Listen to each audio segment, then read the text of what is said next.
بسم اللہ الرحمن الرحیم۔ عزیز طلبہ، آپ صلی اللہ علیہ وسلم کی وفات کے سلسلے کی روایتیں چل رہی ہیں۔ مختلف روایتوں میں آپ صلی اللہ علیہ وسلم کے مرض الوفات کے حالات کو سن چکے ہیں۔ یہ حضرت انس رضی اللہ تعالیٰ عنہ والی روایت جو کل ہو چکی، مسلمان آپس میں بینہم فی صلاۃ الفجر من یوم الاثنین، آپ سن چکے ہیں۔ بدھ کے دن بیمار ہوئے، پھر اس کے بعد والے پیر کے دن آپ صلی اللہ علیہ وسلم حضرت عائشہ صدیقہ رضی اللہ تعالیٰ عنہ کے حجرے میں منتقل ہوئے، اور پھر اس کے بعد جمعرات کے دن آپ صلی اللہ علیہ وسلم نے صحابہ کرام کو فرمایا، ازواج مطہرات کو، کہ میرے اوپر مشکیزیں پانی کے ڈال دیجیے۔ وہ ہوا۔ پھر اس کے بعد آپ صلی اللہ علیہ وسلم صحابہ کے درمیان تشریف لے گئے اور آپ صلی اللہ علیہ وسلم نے بیان فرمایا، اور جمعرات کی آپ صلی اللہ علیہ وسلم نے نماز پڑھائی، اور اس کے اندر آپ صلی اللہ علیہ وسلم نے سورہ والمرسلات پڑھی، جیسے حضرت عبداللہ ابن عباس اپنی والدہ سے اس کو نقل کرتے ہیں۔ پھر سنیچر و اتوار کی ظہر کی نماز آپ صلی اللہ علیہ وسلم تشریف لے گئے۔ اب یہ پیر کے دن فجر کا واقعہ ذکر کیا جا رہا ہے کہ فجر میں آپ صلی اللہ علیہ وسلم کی طبیعت اچھی تھی۔ نماز کے بعد حضرت علی رضی اللہ تعالیٰ عنہ سے لوگوں نے پوچھا، صحابہ کرام نے، انہوں نے فرمایا کہ بہت اچھا حال ہے۔ تو یہ پیر کی صبح کو آپ صلی اللہ علیہ وسلم نے نماز تو نہیں پڑھائی، وہ ابو بکر یصلی لہم لم یفجاہم الا رسول اللہ صلی اللہ علیہ وسلم، حضرت ابوبکر صدیق رضی اللہ تعالیٰ عنہ لوگوں کو نماز پڑھا رہے تھے، اور اچانک آپ صلی اللہ علیہ وسلم تشریف فرما ہوئے۔ قد کشف ستر حجرتی عائشہ، آپ صلی اللہ علیہ وسلم نے حضرت عائشہ صدیقہ رضی اللہ تعالیٰ عنہ کے حجرے سے پردہ کھولا۔ اس وقت جو مسجد نبوی ہے اس میں صفیں تھوڑی آگے بڑھ گئی ہے۔ آپ صلی اللہ علیہ وسلم کے زمانے میں جو روضہ اقدس ہے اسی کی سمت میں تھا، اس لیے زیادہ قریب تھا حضرت عائشہ صدیقہ رضی اللہ عنہ، جو آپ صلی اللہ علیہ وسلم کا ممبر اور آپ صلی اللہ علیہ وسلم کا محراب ہے، یہ پیچھے ہے، جو روضۃ من ریاض الجنہ کہا جاتا ہے، اس کے اندر ہے، اور آگے بعد میں صفیں بڑھائی گئی، اس لیے ہمارے سامنے جو ہے حجرے سے کافی دور ہو جاتا ہے۔ لیکن جو پرانا ممبر اور یہ ہے، آپ صلی اللہ علیہ وسلم نے اپنا حجرہ حضرت عائشہ کا وہاں سے پردہ ہٹایا تو سیدھے صحابہ کرام نظر آ رہے تھے، قریب میں ہی تھے۔ حضرت ابوبکر صدیق رضی اللہ تعالیٰ عنہ یہ سمجھے کہ شاید آپ صلی اللہ علیہ وسلم نماز پڑھائیں گے، تو فنظر الیہم وہم فی صفوف الصلاۃ، حضور نے صحابہ کو دیکھا اور صحابہ نماز میں سب بستا تھے۔ ثم تبسم یضحک، پھر آپ صلی اللہ علیہ وسلم مسکرانے لگے۔ فنکص ابو بکر علی عقبیہ، حضرت ابوبکر صدیق رضی اللہ تعالیٰ عنہ ایڑیوں ہی کے بل پیچھے ہٹنے لگے مصلیوں کی طرف، لیصل الصف، تاکہ آپ سب تک پہنچ جائے۔ وظن ان رسول اللہ صلی اللہ علیہ وسلم یرید ان یخرج الی الصلاۃ، حضرت ابوبکر صدیق رضی اللہ تعالیٰ عنہ یہ سمجھے کہ شاید آپ صلی اللہ علیہ وسلم نماز پڑھائیں گے۔ فقال انس، حضرت انس اس روایت کے راوی ہیں،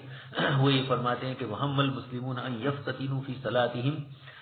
صحابہ کرام نے جب دیکھا کہ آپ صلی اللہ علیہ وسلم مسجد کی طرف شاید آ رہے ہیں تو نماز کی طرف، تو صحابہ خوش ہو گئے، اور مارے خوشی کے نماز کے اندر ایسا لگا کہ شاید اپنی نماز منقطع کر دیں گے۔ اس کو فرماتے ہیں حضرت انس رضی اللہ تعالیٰ عنہ، فرحان برسول اللہ، آپ صلی اللہ علیہ وسلم کو کئی دن کے بعد خوشی کے مارے دیکھ کر آپ صلی اللہ علیہ وسلم کی اس طرف فرمایا، لیکن فاشار الیہم بیدہ، حضور نے اپنے ہاتھ سے اشارہ فرمایا، ان اتموا صلاتکم، کہ تم اپنی نماز پوری کرو۔ پھر آپ حجرے مبارکہ میں اندر آ گئے، وہ ارخص ستر، اور آپ صلی اللہ علیہ وسلم نے پردہ ڈال دیا، کپڑا جو تھا وہ ڈال دیا گیا۔ اس طرح یہ آخری دن فجر کے موقع پر آپ صلی اللہ علیہ وسلم نے صحابہ کرام سے ملاقات کی، اور وہ نماز میں تھے، اور صحابہ کرام سے آپ صلی اللہ علیہ وسلم نے یہ آخری زیارت فرمائی۔ پھر اس کے بعد دن چڑھنے کے بعد آہستہ آہستہ آپ پر غشی اور غنود کی طاری ہونے لگی، اور پھر زوال کے وقت میں آپ صلی اللہ علیہ وسلم دنیا سے تشریف لے گئے۔ آگے والی روایت میں حضرت ابو عمرو ذکوان مولا عائشہ فرماتے ہیں، حضرت عائشہ رضی اللہ تعالیٰ عنہ فرماتی تھی کہ اللہ پاک کی میرے اوپر جو بہت ساری نعمتیں ہیں، ان میں سے چند نعمتوں کو ایک ساتھ جو اتفاقی طور پر وفات نبی صلی اللہ علیہ وسلم کے موقع پر ظہور پذیر ہوئی، حضرت عائشہ رضی اللہ تعالیٰ عنہ اس کا اظہار کر رہی ہے۔ توفی فی بیتی وفی یومی، اللہ کے رسول صلی اللہ علیہ وسلم کا میرے حجرے ہی میں آپ کی وفات ہوئی، اور وفی یومی، اتفاق سے اگر حضور میرے گھر نہ بھی آتے تو آج تو آنا ہی تھا، میری باری ہی کا دن تھا ترتیب کے اعتبار سے۔ تو یہ بھی ہوا کہ اور کوئی ازواج مطہرات کو کبھی دل میں یہ خطکہ محسوس نہ ہو کہ میری باری کے یہ تو دن تھا جس دن حضور انتقال فرمائے، اور کاش کہ میرے حجرے میں ہوتے۔ اللہ کے رسول صلی اللہ علیہ وسلم کو اللہ پاک کی طرف سے یہ بھی حضرت عائشہ کے لیے فضیلت ہوئی کہ اسی دن انتقال ہوا جس دن ترتیب کے اعتبار سے حضرت عائشہ رضی اللہ تعالیٰ عنہ کا دن تھا باری کا۔ وبین سحری و نحری، اور میرے سینے کے درمیان اور میری ٹھڈی کے درمیان، وَأَنَّ اللَّهَ جَمَعَ بَيْنَ رِيقِي وَرِيقِهِ، اور اللہ تبارک تعالیٰ نے میرا لعاب اور آپ صلی اللہ علیہ وسلم کا لعاب مبارک آپ کی موت کے وقت جمع فرما دیا، اس لیے کہ مسواک کیا حضرت عائشہ نے چبایا اور وہ پھر آپ صلی اللہ علیہ وسلم کو دیا تو یقینی بات ہے کہ حضرت عائشہ کا کچھ لعاب اس میں لگ گیا، تو حضرت عائشہ رضی اللہ تعالیٰ عنہ نے فرمایا کہ یہ اتفاقی طور پر اللہ پاک کی طرف سے میرے حجرے میں میری باری کے دن میرے سینے کے اوپر آپ صلی اللہ علیہ وسلم کا سر مبارک تھا، اور میرے اور آپ صلی اللہ علیہ وسلم کے لعاب کو بھی اللہ پاک نے جمع فرما دیا۔ اور اس کی پھر وجہ حضرت عائشہ روایت میں وہی ذکر کرتے، اس سے پہلے آپ سن چکے ہیں کہ حضرت عبد الرحمن ابن ابی بکر رضی اللہ تعالیٰ عنہ آپ صلی اللہ علیہ وسلم کی خدمت میں آئے، ان کے ہاتھ میں مسواک تھا، یہاں لفظ سواک ہے، اور اگلی روایت آ رہی ہے اس کے اندر جریدۃ کا لفظ بھی آ رہا ہے، حاصل سب کا ایک ہی ہے۔ فقلت آخذہ لک، اچھا، وَأَنَا مُسْتَنْدِدَةٌ، اور میں آپ صلی اللہ علیہ وسلم کو سہارے دیے ہوئی تھی، فَرَأَيْتُهُ يَنْظُرُ إِلَيَّ، اللہ کے رسول دیکھ رہے تھے مسواک کی طرف، میں سمجھ گئی کہ آپ مسواک کو پسند کر رہے ہیں، تو میں نے پوچھا کہ کیا آپ کے لیے میں اس کو لے لوں؟ حضور نے سر سے اشارہ فرمایا کہ جی ہاں، چنانچہ میں نے اس کو لیا اور پھر آپ صلی اللہ علیہ وسلم کو دیا، لیکن فَاشْتَدَّ عَلَيْهِ، اس کا چبانا آپ کے لیے تھوڑا مشکل ہو گیا، تو میں نے کہا کہ لائیے اُلَيِّنُهُ لَكَ، آپ کے لیے میں اس کو نرم کر دوں، حضور نے اشارہ فرما دیا کہ جی ہاں، فَلَيَّنْتُهُ فَأَمَّرَهُ، آپ صلی اللہ علیہ وسلم کے لیے حضرت عائشہ فرماتی ہے کہ میں نے اس کو نرم کر دیا، اور پھر امر رہو، آپ صلی اللہ علیہ وسلم نے اپنے اوپر سے اس کو گزارا، مراد دانتوں کے اوپر سے اس کو گزارا، یعنی اس مسواک کو استعمال کیا۔ وَبَيْنَ يَدَيْهِ رَكْوَةٌ أَوْ عُلْبَةٌ، راوی کو شک ہے کہ آپ صلی اللہ علیہ وسلم کے سامنے جو مجھے روایت پہنچی اس میں لفظ رکوتن ہے یا البتن ہے، روایت میں راوی ہے عمر ابن سعید، وہ یہ فرماتے ہیں، حضرت عمر مراد نہیں ہے، یہ رکوتن او البتن دو الفاظ میں سے کون سا لفظ آپ صلی اللہ علیہ وسلم کی طرف سے مستق آیا مجھے ان کو اس میں شک ہوا، لیکن دونوں کا ایک ہی مفہوم ہے۔ رکوتن کہا جاتا ہے چمڑے کا برتن اور البتن کہا جاتا ہے لکڑی کا برتن، تو برتن گھر میں پڑا تھا اور آپ صلی اللہ علیہ وسلم فجعل يدخل يديه في الماء فيمسح بهما وجهه، آپ صلی اللہ علیہ وسلم اس برتن کے اندر اپنا ہاتھ ڈالتے، اس میں پانی ہوتا تھا اور پھر پانی والا ہاتھ کر کے فَيَمْسَحُ بِهِمَا، آپ صلی اللہ علیہ وسلم اس کو اپنے اوپر، اپنے چہرے کے اوپر آپ صلی اللہ علیہ وسلم دونوں ہاتھوں کو یہ کرتے، اس لیے کہ وہی آپ سن چکے ہیں کہ سحر کا اس کا اثر یا زہر کا اثر یہ دونوں گرم ہوتے ہیں، تو آپ صلی اللہ علیہ وسلم کو اس موقع پر مانوی شہادت کے طور پر اس سے تکلیف ہو رہی تھی، آپ صلی اللہ علیہ وسلم برتن میں سے پانی لے کر اس کو بار بار اپنے چہرے پر ملتے اور یقول، اور آپ یہ فرماتے تھے لا الہ الا اللہ، اللہ کے علاوہ کوئی معبود نہیں ہے، نبی ہے لیکن اللہ پاک کی توحید کو زندگی کے آخری دنوں میں بھی پوری زندگی جس کی دعوت دی، موت کے وقت بھی آپ صلی اللہ علیہ وسلم اس کو یاد فرما رہے ہیں، لا الہ الا اللہ وعلم انہ لا الہ الا اللہ، علم ہے لا الہ الا اللہ بہت بڑا، ان للموت سکرات، اور پھر آپ نے فرمایا کہ موت کی کچھ شدتیں ہیں، چونکہ آپ صلی اللہ علیہ وسلم کو خود محسوس ہوئی، جیسے کل حضرت عائشہ کی روایت سن چکے ہیں کہ حضور کو سکرات کا حال نہ دیکھتی تو دوسروں کے سکرات کے موقع پر مجھے کچھ شکوک ہوتے، لیکن جب اللہ کی نبی صلی اللہ علیہ وسلم ما تقدم من ذنبک وما تأخر، اور اس کے باوجود ان کا یہ حال ہوا، یہ عجیب ہے اللہ تبارک و تعالیٰ کے اپنے بندوں کے ساتھ کیا معاملات ہوتے ہیں۔ نبی ہمارے اعتبار سے تو بڑے ہیں، لیکن نبی اور خدا کا جو تعلق ہے، اللہ تبارک و تعالیٰ کس کا کس وقت کس کیفیت سے کس طریقے سے امتحان لے اس کو اس کا اختیار ہے، وہ خالق اور مالک ہے۔ ثم نصب یدہ، پھر آپ صلی اللہ علیہ وسلم نے اپنا ہاتھ اٹھایا، ایک روایت میں ہاتھ ہے، دوسری روایت میں انگلی کی طرف بھی اشارہ ہے، یعنی دعا کے لیے اٹھایا یا آسمان کی طرف اٹھایا، اور یہ پڑھتے رہے جیسے کل آپ سن چکے ہیں پھر رفیق الاعلیٰ، اللہ پاک اجعلنی فی الرفیق الاعلیٰ، آپ مجھے رفیق الاعلیٰ میں سے بنا دیجئے، یعنی رفیق سے مراد آپ سن چکے ہیں یا تو اللہ تبارک و تعالیٰ کی طرف نسبت کی یا فرشتوں کی طرف نسبت کی، وحسن اولئک رفیقا سے اولئک الذین انعم اللہ علیہم من النبیین والصدیقین والشہداء والصالحین، یہ حضرات مراد ہے۔ نبی ہے جاتے وقت بھی دنیا سے، کچھ حضرات نے فرمایا بھی کہ رفیق اللہ تبارک و تعالیٰ کے اسماء میں سے ایک نام ہے، لیکن عامتاً یہ اسماء الہیہ کا مسئلہ توقیفی ہے، یہ کچھ روایتیں ہیں، ہم نے اپنی کتاب قرآن کریم کی آیات کے اخیر کے اندر اسماء الحسنی لانے کی جو وجوہات ہے اس کو ذکر کیا، اس کے اندر پاکستان کے ایک صاحب ہے جنہوں نے بہت محنت کی اور روایتوں میں جہاں جہاں بھی جس درجے کی بھی روایت ہے اور اللہ پاک کے نام کی طرف اشارہ ہوا تو 308 یا 9 انہوں نے اللہ تبارک تعالیٰ کے اسماء کو ذکر کیا ہے، کچھ حضرات نے رفیق کو بھی ذکر کیا اسی نسبت سے، حتیٰ قبیدہ آپ صلی اللہ علیہ وسلم یہ کلمات ارشاد فرما رہے تھے اور پھر دنیا سے رخصت ہوئے، وہ مالت یدہ، آپ کا ہاتھ جو اوپر کی طرف تھا وہ جھک گیا نیچے بسترے پر، اس کے بعد والی روایت میں حضرت عائشہ وہی فرماتی ہے کہ آپ صلی اللہ علیہ وسلم اپنی مرض الوفات میں فرما رہے ہیں این انا غدن این انا غدن، میں آئندہ کل کس کے یہاں میری باری ہوگی۔ مراد یہی تھا کہ آپ صلی اللہ علیہ وسلم یہ فرمانا چاہتے ہیں کہ حضرت عائشہ کی باری کب ہے، یرید یوم عائشہ۔ تو ادین له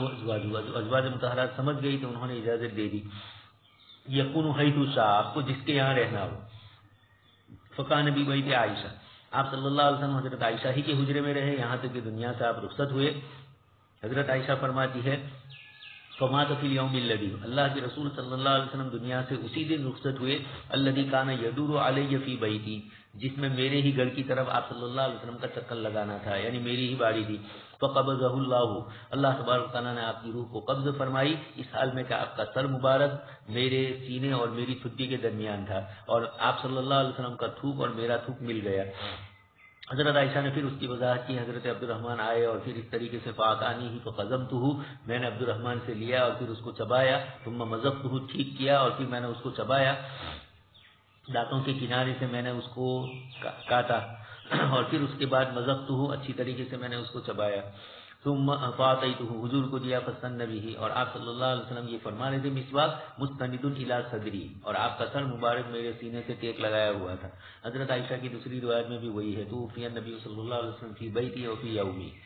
وبین سحری ونحری وکان احدنا یعوذہ بدعائی اذا مریض، جب اللہ کے رسول صلی اللہ علیہ وسلم بیمار ہوتے تو ازواج مطہرات آپ صلی اللہ علیہ وسلم کو پڑھتی، اور پڑھنے کے بعد حضرت عائشہ کا تو اپنا معمول تھا ہی کہ پڑھتی تھی، یعنی آپ صلی اللہ علیہ وسلم خود پڑھتے تھے تندرستی کے دنوں میں، اور پھر اس کے بعد اپنے چہرے پر وغیرہ پر ہاتھ پھیرتے تھے۔ آپ صلی اللہ علیہ وسلم اس بیماری کے دنوں کے اندر ازواج مطہرات نے بھی عمل کیا، اور حضرت عائشہ رضی اللہ تعالیٰ عنہ اپنا عمل بتلاتی ہے۔ فذهبت اعوذہ، میں آپ صلی اللہ علیہ وسلم کے لیے معوذات پڑھتی تھی، ورفع رأسہ الی السماء، اتفاق سے میں نے دیکھا کہ حضور کی نظریں آسمان کی طرف جا رہی ہے اور یہ جملے ارشاد فرما رہے ہیں، پھر رفیق الاعلیٰ، پھر رفیق الاعلیٰ، پھر اس کے بعد مسواک والی روایت ذکر کی جو اس سے پہلے آپ کئی مرتبہ سن چکے ہیں۔ فجمع اللہ بین ریقی و ریقہ فی آخر یوم من الدنیا و اول یوم من الآخرہ، اللہ کی نبی صلی اللہ علیہ وسلم کا لعاب مبارک اور میرا لعاب دونوں ایک دوسرے سے مل گیا، اور فی آخری یوم من الدنیا، دنیا سے آخری دن آپ کا تھا اور آخرت کا پہلا دن تھا، اسی لیے کہ وہی فوراً اس کے بعد آپ کا انتقال ہو گیا۔ فسقطت یدہ او سقطت من یدہ، اللہ کے رسول صلی اللہ علیہ وسلم کا ہاتھ مبارک ثم ناول ہے، مسواک آپ صلی اللہ علیہ وسلم فرما رہے تھے، پھر آپ نے مجھے دے دیا اور فسقطت یدہ، آپ کا ہاتھ گر گیا، وہی مراد وہیں جہاں آپ نے ہاتھ ٹیکا تھا وہیں گر گیا بستر پر۔ حضرت عائشہ رضی اللہ تعالیٰ عنہ فرماتی ہے، حضرت ابوبکر صدیق رضی اللہ تعالیٰ عنہ صبح میں فجر کی نماز کے بعد عید کے دن اجازت لے کر گئے تھے آپ صلی اللہ علیہ وسلم سے کہ میں حوالی میں اپنی دوسری جو اہلیہ تھی بنت خارجہ، اس کے یہاں میں جانا چاہتا ہوں۔ آپ صلی اللہ علیہ وسلم نے اجازت دے دی تھی، اور اس دن صبح میں آپ صلی اللہ علیہ وسلم کے حالات اچھے معلوم ہو رہے تھے، اس لیے حضرت ابوبکر صدیق رضی اللہ تعالیٰ عنہ نے اجازت لی، اور علی فرس فی من مسکنہ بالسنح، حضرت ابوبکر رضی اللہ تعالیٰ عنہ تو مقام سنح میں، وہیں جہاں اوالی مدینہ ہے، مدینہ منورہ کا اوپر والا حصہ جیسے مکہ مکرمہ میں ہے اس طرح مدینہ منورہ میں بھی ہے۔ عمومی طور پر اکثر شہروں میں دیہاتوں میں اس طریقے سے ہوتا ہے، گاؤں کا ایک بڑا اونچا حصہ ہوتا ہے اور پھر نیچا حصہ ہوتا ہے۔ بروج کا بھی آپ کو کہہ چکا ہوں، عالی کا حصہ 5 بتی سے بازار میں جانے کا جو راستہ ہے، یا بازار سے جو اوپر 5 بتی کی طرف جانے کا راستہ ہے واپسی میں، وہ اونچا حصہ ہے، اور وہاں جو مسجد ہے اس کا نام بھی عالی کی مسجد ہے، یہ اوالی ہے بروج کا اونچا حصہ۔ تو مکہ مکرمہ میں بھی اس طرح تھا، معلات اور مسفلہ، اور اسی طریقے سے مدینہ منورہ میں بھی یہ حصہ تھا۔ تو خیر، حضرت عائشہ رضی اللہ تعالیٰ عنہ فرماتی ہے کہ حضرت ابوبکر صدیق رضی اللہ تعالیٰ عنہ وہاں تشریف لے گئے تھے اوالی میں، اور پھر وہاں سے تشریف لائے حتیٰ نزل، اپنی سواری سے اترے، فدخل المسجد، مسجد میں تشریف لائے، مسجد نبوی میں، فلم یکلم الناس، کسی سے گفتگو نہیں کیا آپ نے، حتیٰ دخل علی عائشہ، حضرت عائشہ کے حجرے میں تشریف لے گئے حضرت ابوبکر صدیق، یعنی آپ صلی اللہ علیہ وسلم کے انتقال کی خبر حضرت ابوبکر صدیق کو ملی تو پھر جلدی سے آپ رضی اللہ تعالیٰ عنہ مدینہ منورہ میں اوالی کو چھوڑ کر مسجد نبوی کے پاس آئے۔ فتیمم رسول اللہ، اور اللہ کے رسول صلی اللہ علیہ وسلم کا قصد فرمایا، وہ مغشی مغشن، اور آپ صلی اللہ علیہ وسلم پر کپڑا ڈالا ہوا تھا، بثوب حبرۃ، یمنی جو چادر ہوتی ہے آپ صلی اللہ علیہ وسلم کے اوپر وہ ڈالی ہوئی تھی۔ فکشف عن وجہہ، حضرت ابوبکر صدیق رضی اللہ تعالیٰ عنہ نے چہرے انور سے اس کو ہٹایا، ثم اقب علیہ، پھر اس آپ صلی اللہ علیہ وسلم کے قریب پہنچے، تھوڑا فاصلہ تھا تو قریب ہو گئے، فقبلہ، اور پھر آپ صلی اللہ علیہ وسلم کو بوسا دیا۔ اقب میں تھوڑا مفہوم زور سے چلنے کا ہے، کودنے کا جس کو کہا جائے وہ، مراد یہی ہے کہ تھوڑے دور تھے تو قریب آ گئے، پیر ایک دم کر کے جلدی کر کے، اس کو تعبیر کیا اقب سے. فقبلہ، اللہ کے رسول صلی اللہ علیہ وسلم کو بوسا دیا. وہ بکا اور رونے لگے ابو بکر صدیق رضی اللہ تعالیٰ عنہ. پھر اس کے بعد فرمایا میرے ماں باپ آپ پر قربان ہو، اللہ کی قسم اللہ تبارک تعالیٰ آپ کے اوپر 2 موت کو جمع نہیں فرمائیں گے. بہرحال وہ موت جو آپ کے اوپر لکھی گئی تھی وہ تو آپ فقط متہا، آپ اس موت کی تو آپ یعنی وہ موت تو آپ کو آ ہی چکی ہے. یہ حضرت ابوبکر صدیق رضی اللہ تعالیٰ عنہ نے کیوں فرمایا؟ دوسری روایتوں میں ہے طبت حیا وطبت میتا، اس طرح کے جملے بھی حضرت ابوبکر صدیق نے فرمائے. مختارات میں مولانا علی میاں صاحب نے اس واقعے کو بھی ذکر فرمایا ہے، چونکہ اس کے اندر بھی فصاحت و بلاغت ہے. وما محمد الا رسول والے واقعے کو بھی ذکر کرنا ہے. تو حضرت ابوبکر صدیق رضی اللہ تعالیٰ عنہ آپ صلی اللہ علیہ وسلم سے قریب آئے اور یہ فرمایا اللہ پاک آپ کے اوپر 2 موت کو جمع نہیں کریں گے. اس کی وجہ بتلائی کچھ لوگوں پر رد کرنا ہے جو یہ سمجھ رہے تھے کہ زندہ ہوں گے. یا تو حضرت عمر رضی اللہ تعالیٰ عنہ کی طرف انتساب کرنا مقصود تھا، چونکہ وہ یہ فرماتے تھے کہ حضرت موسیٰ علیہ السلام کی طرح اللہ کے رسول صلی اللہ علیہ وسلم کی وفات نہیں ہوئی ہے اور آپ اللہ پاک کے پاس پہنچے ہیں، اور جب تک منافقین کو مکمل ختم نہیں کریں گے آپ صلی اللہ علیہ وسلم دنیا سے تشریف نہیں لے جائیں گے. اس لیے کہ جیسے ہی آپ کی وفات کی خبر پہنچی منافقین خوش ہو گئے تھے. پھر جب ابو بکر صدیق آئے اور حضرت ابو بکر صدیق نے یہ جملہ فرمایا وما محمد وانک میت والا، اور پھر فرمایا کہ من کان یعبد محمدا، تو منافقین گھبرا گئے کہ یہ تو محمد کے بعد جو آیا ہے وہ بھی آپ ہی کا نقش قدم والا ہے، آپ ہی کا خلیفہ ہے، اس لیے ہماری دال گلنے والی نہیں ہے. اللہ کے رسول صلی اللہ علیہ وسلم کے انتقال پر ان کو جو خوشی محسوس ہو رہی تھی حضرت ابوبکر صدیق کے اس پہلے ہی بیان نے، من کان یعبد محمدن والے بیان نے ان کو بالکل ٹھنڈا کر دیا. جیسا آگے روایت میں بھی اس طرح کے اشارے آ رہے ہیں. خیر، حضرت ابوبکر صدیق رضی اللہ تعالیٰ عنہ نے فرمایا کہ آپ کو 2 مرتبہ موت نہیں آئے گی، جیسے اللہ تبارک تعالیٰ کی طرف سے کچھ لوگوں کے ساتھ یہ بھی ہوا، حضرت عزیر علیہ الصلوۃ والسلام کے اللہ پاک کی طرف سے ہوا. اسی طرح الم تر الی الذین خرجوا من دیارہم وهم الوف حذر الموت، اسی طرح موسیٰ علیہ الصلوۃ والسلام اپنے کچھ ساتھیوں کو لے کر گئے تھے اور پھر انہوں نے ارین اللہ جہرتن کی بات کی اور اللہ تبارک تعالیٰ کی طرف سے ان کو موت ہوئی، پھر اللہ پاک نے ان کو زندہ کیا. تو آپ صلی اللہ علیہ وسلم سے حضرت ابوبکر صدیق آپ کو تو کیا فرمایا، اب یہ جو کچھ فرمانا ہے وہ صحابہ کرام ہی کی نصیحت کے لیے. تو زیادہ رجحان یہی ہے کہ جو حضرات یہ سمجھ رہے تھے، معلوم یہ ہوتا ہے کہ شاید حضرت عمر اکیلے نہیں تھے، حضرت عمر کے علاوہ اور بھی صحابہ کرام یہ سمجھ رہے تھے کہ اللہ کے رسول صلی اللہ علیہ وسلم دنیا سے رخصت نہیں ہوئے ہیں، اللہ پاک کی طرف تشریف لے گئے ہیں. خیر، جو سمجھے ہوئے ہوں یا نہ سمجھے ہوئے، حضرت ابوبکر صدیق نے اجمالی طور پر اس روایت کے ذریعے اشارہ فرما دیا. آگے والی روایت، حضرت ابوبکر صدیق نکلے وہ عمر یکلم الناس، یعنی جب حضرت ابوبکر صدیق رضی اللہ تعالیٰ عنہ آئے اپنے اوالی کے مکان سے، اور یہاں اگر سب سے پہلے تو یہ آپ رضی اللہ تعالیٰ عنہ مسجد میں آئے اور مسجد سے سیدھے حضور کے حجرے میں حضرت عائشہ کے حجرے میں تشریف لے گئے اور وہاں یہ جملے فرمائے. پھر ابو بکر صدیق نے مسلمانوں کی جمعیت کو دیکھا کہ لوگ پریشان ہیں، تو وہ عمر یکلم الناس، جب آپ مسجد سے نکلے تو دیکھا کہ حضرت عمر رضی اللہ تعالیٰ عنہ لوگوں سے گفتگو کر رہے ہیں، وہی بات کہہ رہے ہیں کہ اللہ کے رسول صلی اللہ علیہ وسلم کا انتقال نہیں ہوا ہے. حضرت ابوبکر صدیق حضرت عمر کے پاس سے گزرے تو فرمایا اجلس یا عمر، عمر بیٹھ جاؤ، یعنی میں ممبر کے پاس آ رہا ہوں، تم بھی بیٹھ جاؤ اور بات سنو. لیکن حضرت عمر تو اس وقت بے ہوشی کے عالم میں، بے خودی کے عالم میں تھے، تو ابا عمر و اجلس، بیٹھنے سے انکار کیا. لیکن حضرت ابوبکر صدیق نے اصرار بھی نہیں کیا، سمجھ رہے تھے کہ اس وقت وہ تھوڑی اس کیفیت میں ہے کہ جس میں ان کی رعایت کرنا بھی تھوڑی ضروری ہے. تو اقبل الناس الیہ، لیکن لوگ جب دیکھا کہ حضرت ابوبکر صدیق ممبر کے پاس تشریف لا رہے ہیں تو لوگ متوجہ ہوئے اور لوگوں نے حضرت عمر کو چھوڑ دیا. حضرت عمر کے اطراف میں بھی لوگ کھڑے تھے، جمع تھے، کیونکہ حضرت عمر رضی اللہ تعالیٰ عنہ تلوار لے کر یہی فرما رہے تھے کہ آپ صلی اللہ علیہ وسلم کا انتقال نہیں ہوا. فقال ابو بکر، حضرت ابوبکر صدیق نے اس کے بعد کھڑے ہو کر یہ فرمایا من کان منکم یعبد محمدا فإن محمدا قد مات، تم میں سے جو شخص محمد صلی اللہ علیہ وسلم کی عبادت کرتا تھا تو فإن محمدا قد مات، آپ صلی اللہ علیہ وسلم دنیا سے رخصت ہو گئے. ومن کان منکم، اور جو اللہ تبارک تعالیٰ کی عبادت کرتا تھا، فإن اللہ حی لا يموت، اللہ پاک کی ذات عالی زندہ ہے، کبھی اس کو موت طاری ہونے والا نہیں ہے، بلکہ موت و حیات اس کے اختیار میں ہے. لیبلوکم ایکم احسن عملا، خلق الموت والحیات، وہ اس کے خالق ہے تو پھر ان کو کیسے موت آ سکتی ہے؟ موت خود اپنے وجود میں محتاج ہے اللہ سبحانہ و تعالیٰ کی ذات عالی کی. قال اللہ تعالیٰ وما محمد الا رسول،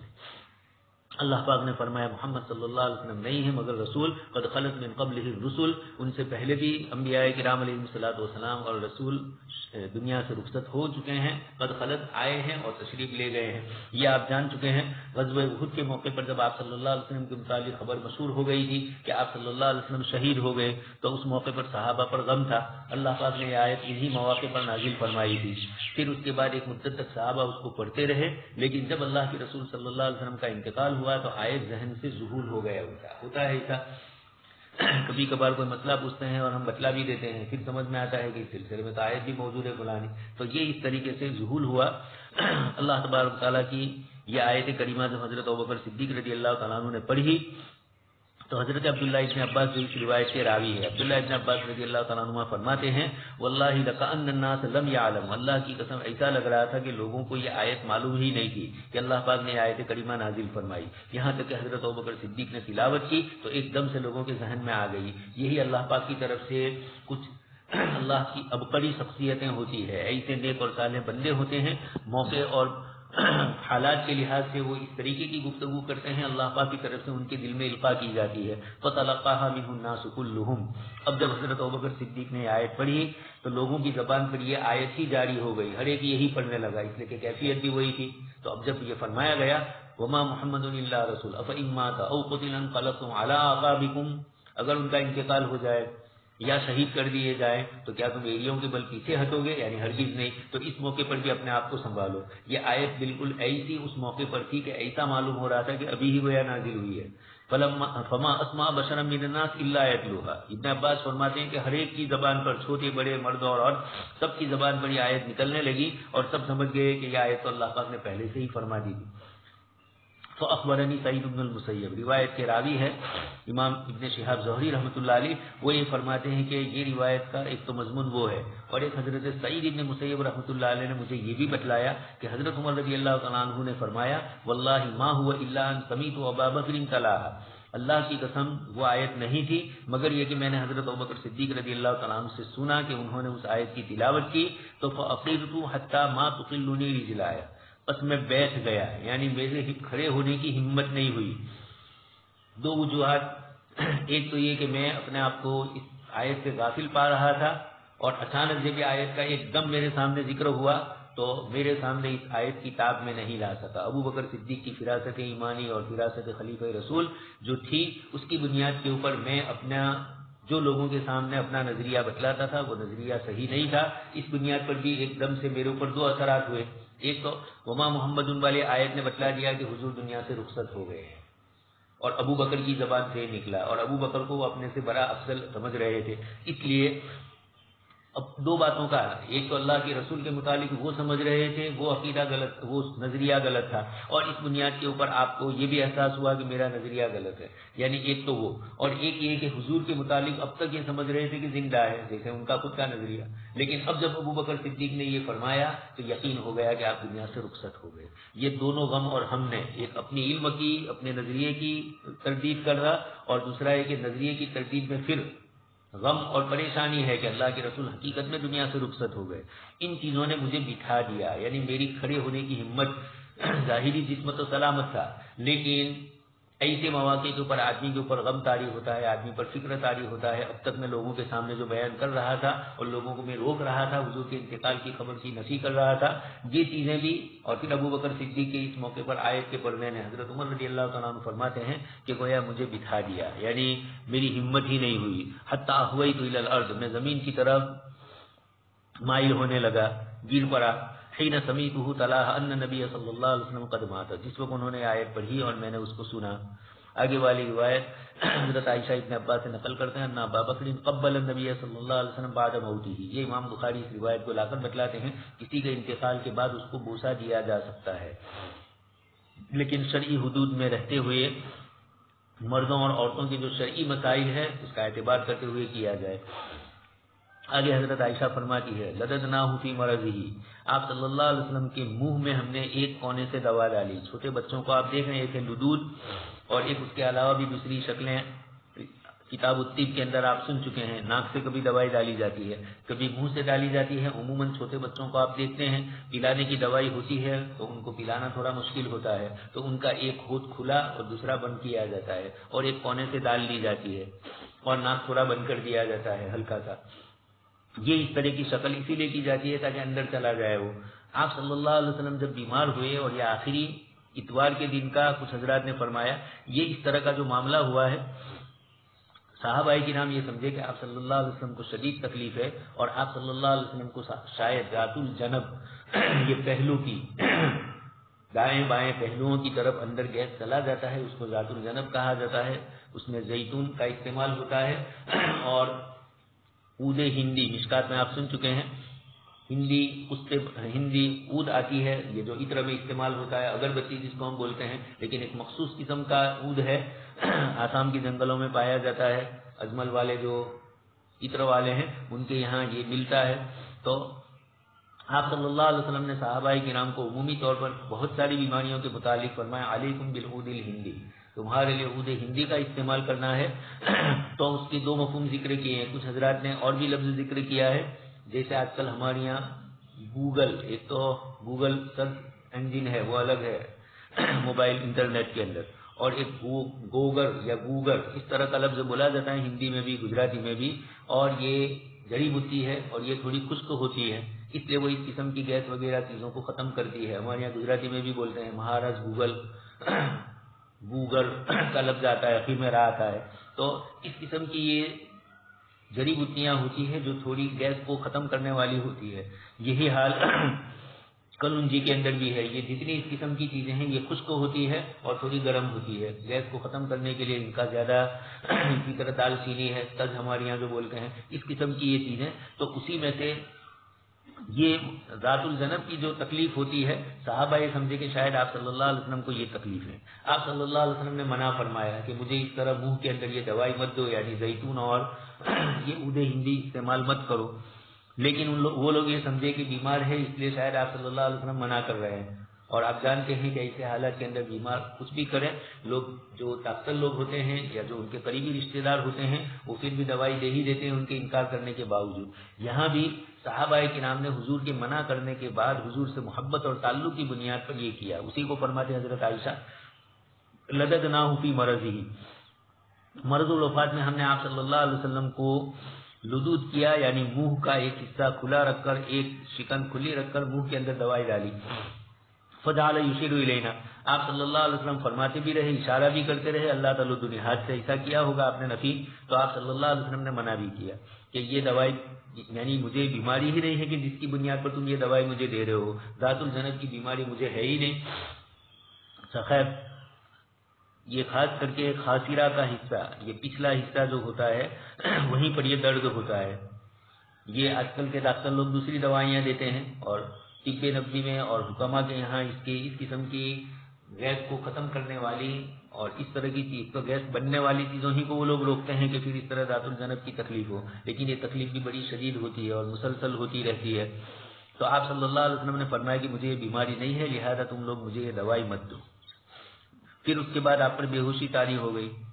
فجعل یشیر الینا اللہ تلدنی، حضور منع فرماتے رہے کہ مجھے لدود مت کرو. لیکن فقلنا، ہم نے آپس میں کہا کہ کراہیت المریض للدواء، بیمار آدمی کبھی دوائی سے ناپسندیدگی کا اظہار کرتا ہے، شاید یہاں پر بھی یہی موقع ہو اس لیے حضور نے منع کیا ہو. لیکن دوائی تو آپ کو فائدہ والی ہو، یعنی وہ یہ نہیں سمجھ پائے کہ ہم جس دوائی کا استعمال کرتے ہیں اللہ کے رسول کو معلوم ہے کہ یہ ذات الجنب کی دوائی ہے اور یہ بیماری مجھے نہیں ہے، لہذا اس سے مجھے کوئی فائدہ پہنچنے والا نہیں ہے. آپ صلی اللہ علیہ وسلم نے اس لیے منع فرمایا. لیکن وہ حضرات دوسری وجہ سمجھے کہ شاید آپ صلی اللہ علیہ وسلم بیماری کے اس حال میں ہے کہ اس میں آپ کو تکلیف ہوتی ہے، اس لیے. فلما افاقہ، جب حضور کو افاقہ ہو گیا تو آپ نے فرمایا الم انہکم ان تلدونی، میں نے تم کو روکا نہیں تھا لدود کرنے سے، میرے منہ کے اندر یہ دوائی ڈالنے سے، زیتون اور عود ہندی کو.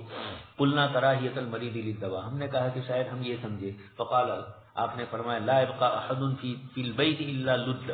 گھر میں جتنے بھی آدمی ہیں سب کو لدود کروایا جائے، اس لیے کہ مجھے بیماری نہیں تھی اور تم لوگوں نے یہ کیا، تو اللہ پاک کی طرف سے ایک قسم کی نبی کی نفی کرنے پر، نبی کی بات کو نہ ماننے کے اوپر اللہ پاک کی طرف سے جو ناراضگی آئی ہے، اس ناراضگی کو کیسے ختم کیا جائے، تو نبی نے خود علاج بتلا دیا تاکہ یہ علاج ہو جائے، تو بارگاہ رب العزت میں کہہ سکے کہ باری تعالیٰ انہوں نے جو میری بات نہیں مانی اس پر میں نے ان کو سزا دے دی ہے۔ جب بندے کی طرف سے سزا دے دی جاتی ہے تو پھر اللہ پاک کی طرف سے سزائیں نہیں آتی ہے۔ بزرگوں نے اس طرح کے بہت سارے واقعات ذکر کیے ہیں۔ ایک صاحب نے ایک اور مثال دی ہے، حضرت علی رضی اللہ تعالیٰ عنہ اور آپ صلی اللہ علیہ وسلم تشریف لے جا رہے تھے، ایک صاحب سوئے ہوئے تھے، آپ صلی اللہ علیہ وسلم نے حضرت علی سے کہا کہ ان کو اٹھاؤ، حضرت علی نے کہا اللہ کے رسول صلی اللہ علیہ وسلم آپ تو ہم سے زیادہ امر بالمعروف میں آگے بڑھے ہوئے ہیں، مجھے آپ نے حکم دیا آپ بھی اٹھا سکتے تھے۔ فرمایا کہ اگر میں اس کو کہتا اٹھنے کا اور وہ نہ اٹھتے تو میری نافرمانی کی شکل ظاہر ہوتی اور اس بنیاد کے اوپر وہ اللہ پاک کے یہاں گناہ گار ہوتے، زیادہ بڑا گناہ ہوتا۔ میرے کہنے کو بھی نہیں مانا، نبی کی بات کو نہیں مانا، اور تم کہو گے اور نہیں مانیں گے تو اتنا اللہ پاک کی طرف سے وہ بھی نافرمانی تو بن وجن ہے، لیکن یہ ہے کہ وہ اتنا بڑا نہیں ہے جتنا میرے ساتھ معاملہ ہے۔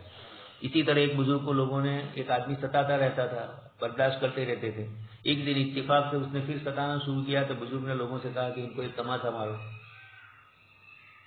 اور پھر اس کی وجہ بھی بتلائی کہ اب تک تو اللہ تبارک و تعالیٰ کی طرف سے حلم کا معاملہ ہوتا تھا، لیکن آج مجھے محسوس ہوا کہ اس نے مجھے جو تماشا مارا ہے، بارگاہ رب العزت من عادى لي وليا فقد آذنته بالحرب، شاید اللہ پاک کی ناراضگی اس کے اوپر آ جائے، اللہ کے ولی سے دشمنی کر رہا ہے تو فقد آذنته بالحرب، حدیث شریف میں، حدیث قدسی میں ہے، میں اس سے لڑائی کا اعلان کرتا ہوں۔ تو اللہ پاک کی طرف سے تکلیف آ جائے، اس سے پہلے لوگوں سے کہا کہ اس کو مان لو تاکہ اوپر سے عذاب رک جائے۔ یہاں بھی اسی طریقے سے اشارہ ہے آپ صلی اللہ علیہ وسلم کی۔ اچھا، ان لوگوں کے لیے بھی یہ بہت خیر والی چیز تھی، اس لیے کہ حضور کے انتقال کے بعد زندگی پر افسوس رہتا ان حضرات صحابہ کو کہ حضور کو ذات الجنب کی بیماری نہیں تھی اور ہم لوگوں نے پھر بھی آپ صلی اللہ علیہ وسلم کے منہ کے اندر دوائی ٹپکائی، تو ان کو بھی افسوس ہوتا کہ کاش کہ ہم ایسا نہ کرتے۔ اب جب اتنی سزا ہو گئی اللہ پاک کی طرف سے حضور کے کہنے پر، تو اب ان کو اطمینان ہو گیا کہ چلو جو کچھ ہوا تھا ہمارے لیے، تو یہ نبی رحمت کی، یہ بھی رحمت کا تقاضا ہوتا ہے کہ ہلکی پھلکی سزا دے دیتے ہیں تاکہ سامنے والے کے دل کو اطمینان ہو جائے۔ وَأَنَا أَنظُرُ إِلَّا الْعَبَّاسِ، ابن عباس فرماتے ہیں رضی اللہ تعالیٰ عنہ، حضرت عائشہ کی روایت تو ہے اس لیے حضرت عائشہ ہی فرماتی ہے، لیکن چونکہ روایت کے اندر آگے ہے الا العباس وانا انظر،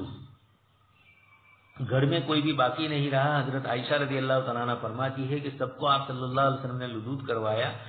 سوائے حضرت عباس رضی اللہ تعالیٰ عنہ کے، فإنه لم يشهدهم، حضرت عباس رضی اللہ تعالیٰ عنہ اس وقت حاضر نہیں تھے۔ حضرت ام المؤمنین میمونہ رضی اللہ تعالیٰ عنہ روزے کے ساتھ تھی، لیکن وہ بھی گھر میں تھی، شریک حجرے میں حضرت عائشہ کے، اس بنیاد پر ان کو بھی لدود کروایا گیا۔ حضرت عباس رضی اللہ تعالیٰ عنہ کے متعلق روایتوں میں آتا ہے کہ حضرت عباس خود ہی کہنے والے تھے لدود کا، لیکن بات یہ تھی کہ جس وقت لدود کروایا گیا یا آپ ہوش میں آئے اس وقت حضرت عباس نہیں تھے۔ فإنه لم يشهدهم، یہ روایت کے الفاظ بھی اس کو بتلا رہے، یا لم یشهدکم، یہ کہہ کر تو گئے لیکن جب تم مجھے پلا رہے تھے اور میں انکار کر رہا تھا اس وقت عباس نہیں تھے۔ شاید حضرت عباس ہوتے تو میرے انکار کرنے پر وہ بھی انکار کر دیتے، یا یہ کہ بڑے ہیں، چھٹا ہے، احکام سب کے حق میں ایک قسم کے نہیں ہوتے ہیں، لیکن حضور نے یہاں جو فرمایا لم یشهدکم، اس وقت وہ نہیں تھے، گویا ہوتے تو میرے منع کرنے پر منع کر دیتے۔ خیر جو بھی ہوا ہو، اللہ کے رسول صلی اللہ علیہ وسلم نے یہ ہلکی پھلکی سزا ان حضرات کو دے دی، یہ ان کے حق میں بھی بڑی خیر والی بات ہوئی، زندگی بھر ان کو کوئی پریشانی نہ ہوتی۔ آپ جانتے ہیں حضرت عمر رضی اللہ تعالیٰ عنہ نے حضور سے صلح حدیبیہ کے موقع پر چند سوالات کیے اور پھر یہ فرماتے کہ زندگی بھر یہ سوالات میرے ذہن میں آتے رہے اور زندگی بھر مجھے افسوس ہوتا رہا، یہ حضرت عمر رضی اللہ تعالیٰ عنہ فرماتے ہیں۔ اور اس بنیاد پر آپ نے کئی صدقے بھی فرمائے اللہ کی راہ کے اندر کہ کسی طریقے سے یہ میرے لیے تلافی ہو جائے۔ تو یہاں بھی ایسا ہوتا، بعد میں افسوس ہوتا حضور کے اس کہنے پر، تو اللہ تبارک تعالیٰ نے ہلکی پھلکی منہ میں دوائی ڈالنا، اور وہ تو زیتون ہے، مدھ ہندی ہے، کچھ نہیں ہوا تب بھی گیس تو کچھ نہ کچھ بدن میں کہیں نہ کہیں تھوڑا ہلکا پھلکا رہتا ہی ہے، تو اس بنیاد کے اوپر اس سے بھی فائدہ ہو گیا۔ تو کوئی ایسی چیز بھی ان کو نہیں دی گئی کہ جو ان کو نقصان کرنے والی ہو، نبی رحمت ہے، رحمت للعالمین۔ اخبرنا ابن عون، آگے اس کے بعد روایت ہے ذکر عند عائشہ ان النبی صلی اللہ علیہ وسلم اوصى الی علی، حضرت عائشہ صدیقہ رضی اللہ تعالیٰ عنہ کسی مجلس میں بیٹھی ہوئی تھی اور اس مجلس میں لوگوں نے ان کے سامنے ذکر کیا کہ ان النبی صلی اللہ علیہ وسلم اوصى الی علی، کہ آپ صلی اللہ علیہ وسلم نے حضرت علی رضی اللہ تعالیٰ عنہ کو وصیت فرمائی. فقالت من قالہ، حضرت عائشہ پوچھ رہی کہ کس نے کہا ہے. لقد رأيت النبی صلی اللہ علیہ وسلم، میں نے اللہ کے رسول صلی اللہ علیہ وسلم کو دیکھا. وإني لمسندته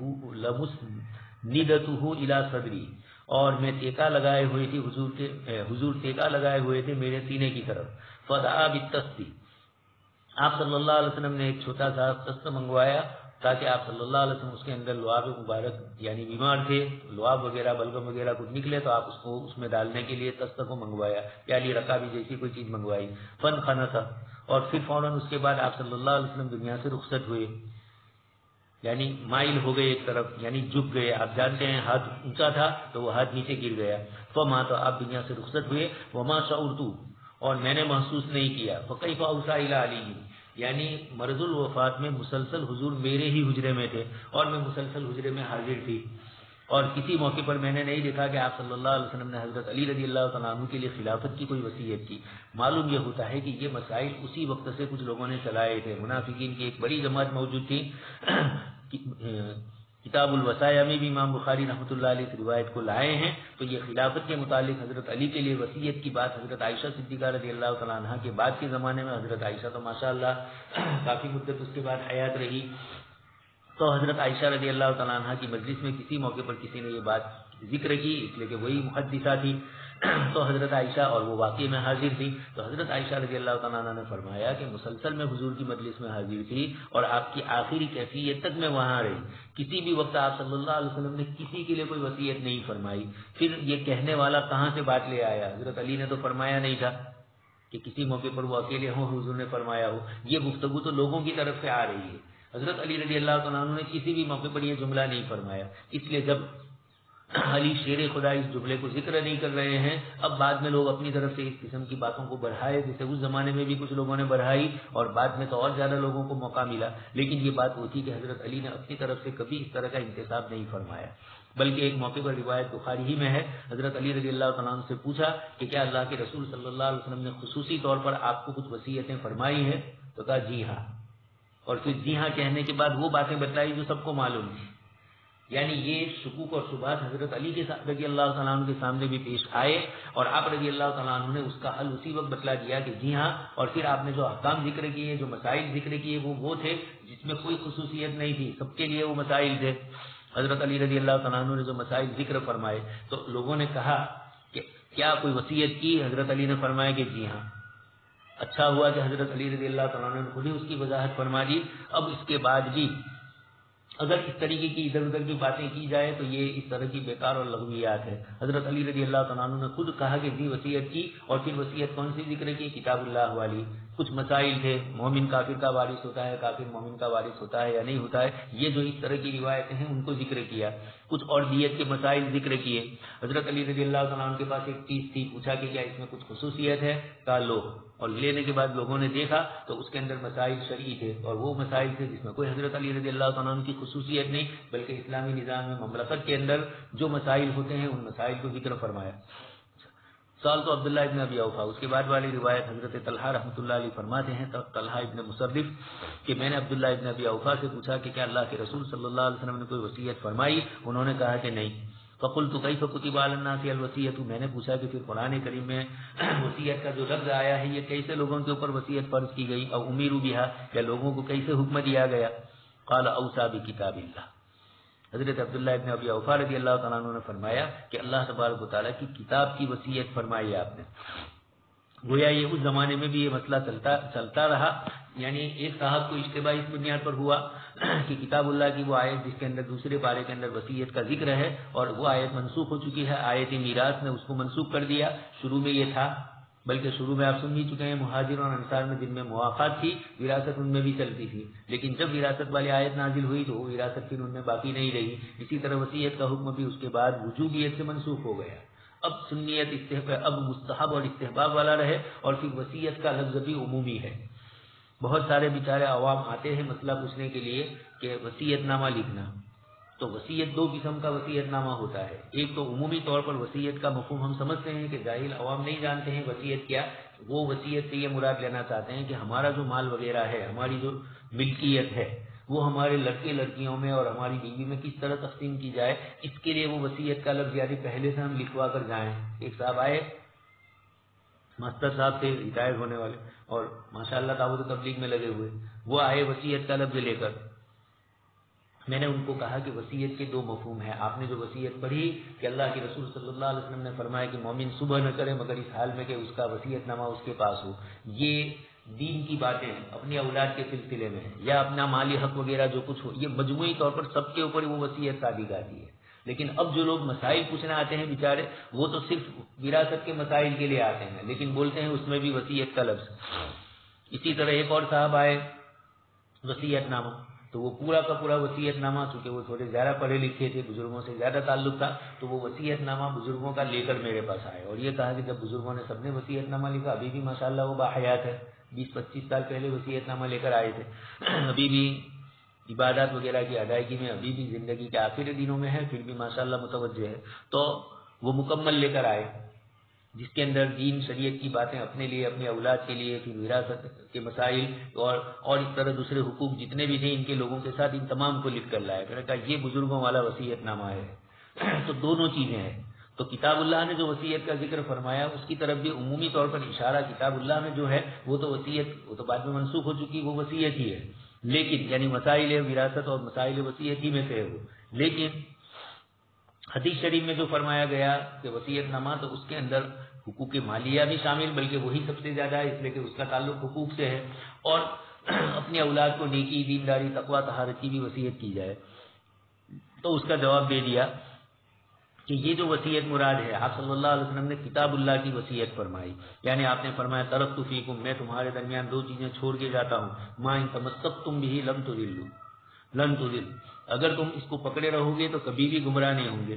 آگے والی روایت ما ترک رسول اللہ صلی اللہ علیہ وسلم دینارا ولا درہما، اسی مناسبت سے یہ روایت امام بخاری لائے کہ آپ صلی اللہ علیہ وسلم کی وصیت کا سوال ہی کہاں ہے، آپ نے یعنی مالی وصیت کا. اس میں اشارہ بھی کر دیا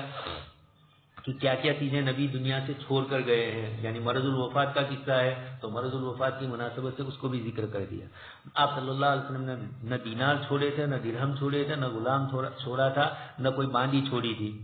رقیت کے اعتبار سے. اور جن غلاموں کا ذکر ہے یہ پہلے ہے. پھر آپ صلی اللہ علیہ وسلم نے یا تو ان کو آزاد کر دیا یا وہ دنیا سے رخصت ہو چکے تھے. جس وقت آپ دنیا سے رخصت ہوئے اس وقت کوئی غلام اور کوئی باندی آپ کی ملکیت میں نہیں تھی. ہاں الا بغلتہ البیضاء، مگر آپ صلی اللہ علیہ وسلم کا سفید خچر جس کے اوپر آپ سوار ہوتے تھے اور ہتھیار تھے اور خیبر اور فیلک والی زمین تھی، جعلها لابن السبیل صدقۃ، آپ صلی اللہ علیہ وسلم نے اپنی حیات ہی کے اندر فرما دیا تھا کہ ہمارا کوئی وارث نہیں ہوتا ہے اور جو کچھ ہماری وراثت باقی رہتی ہے وہ سب صدقہ ہوتی ہے. تو آپ صلی اللہ علیہ وسلم نے کچھ چیزوں کو تو مسافروں کے لیے اپنے زمانے میں ہی آپ صلی اللہ علیہ وسلم نے اس کو صدقہ کر دیا تھا. حاصل یہ ہے کہ آپ صلی اللہ علیہ وسلم کی دنیا سے رخصتی کے موقع پر یہ ساری چیزیں مکمل آپ صلی اللہ علیہ وسلم اللہ کی طرف متوجہ ہو گئے تھے. یہ روایت ہمیں بھی بتلاتی ہے کہ ہم بھی موت کا کوئی ٹھکانہ نہیں ہے، اس لیے وراثت کے مسائل کے اندر ادھر ادھر جو کچھ چیزیں ہوتی ہے آدمی شرعی طریقے سے وراثت کی بات کو رکھے اور اپنے دنیا سے جانے سے پہلے ان چیزوں کی صفائی کر لے. کبھی کبھار ماں باپ کی کوئی چیز دوسرے کسی بیٹے یا بیٹی کے پاس ہوتی ہے اور تمہارے پاس رکھو، اس طرح کی چیز ہوتی ہے. اب رکھنے کا کیا مطلب، اس کی وضاحت نہیں ہوتی ہے تو اس وقت پوچھ لیا جائے کہ آپ نے بطور امانت کے رکھا ہے یا مجھے بطور ہدیہ کے دیا ہے. اس طرح کی چیزیں بہت ضروری ہے. آج کل جو آپس میں اختلافات ماں باپ کے انتقال کے بعد یا پارٹنر کے انتقال کے بعد اس کے اور مرنے والے کی اولاد کے درمیان جو اختلافات بعد میں ہوتے ہیں، اس کی وجہ یہی ہوتی ہے کہ تحریر اس کی نہیں ہوتی ہے، شہادت نہیں ہوتا ہے،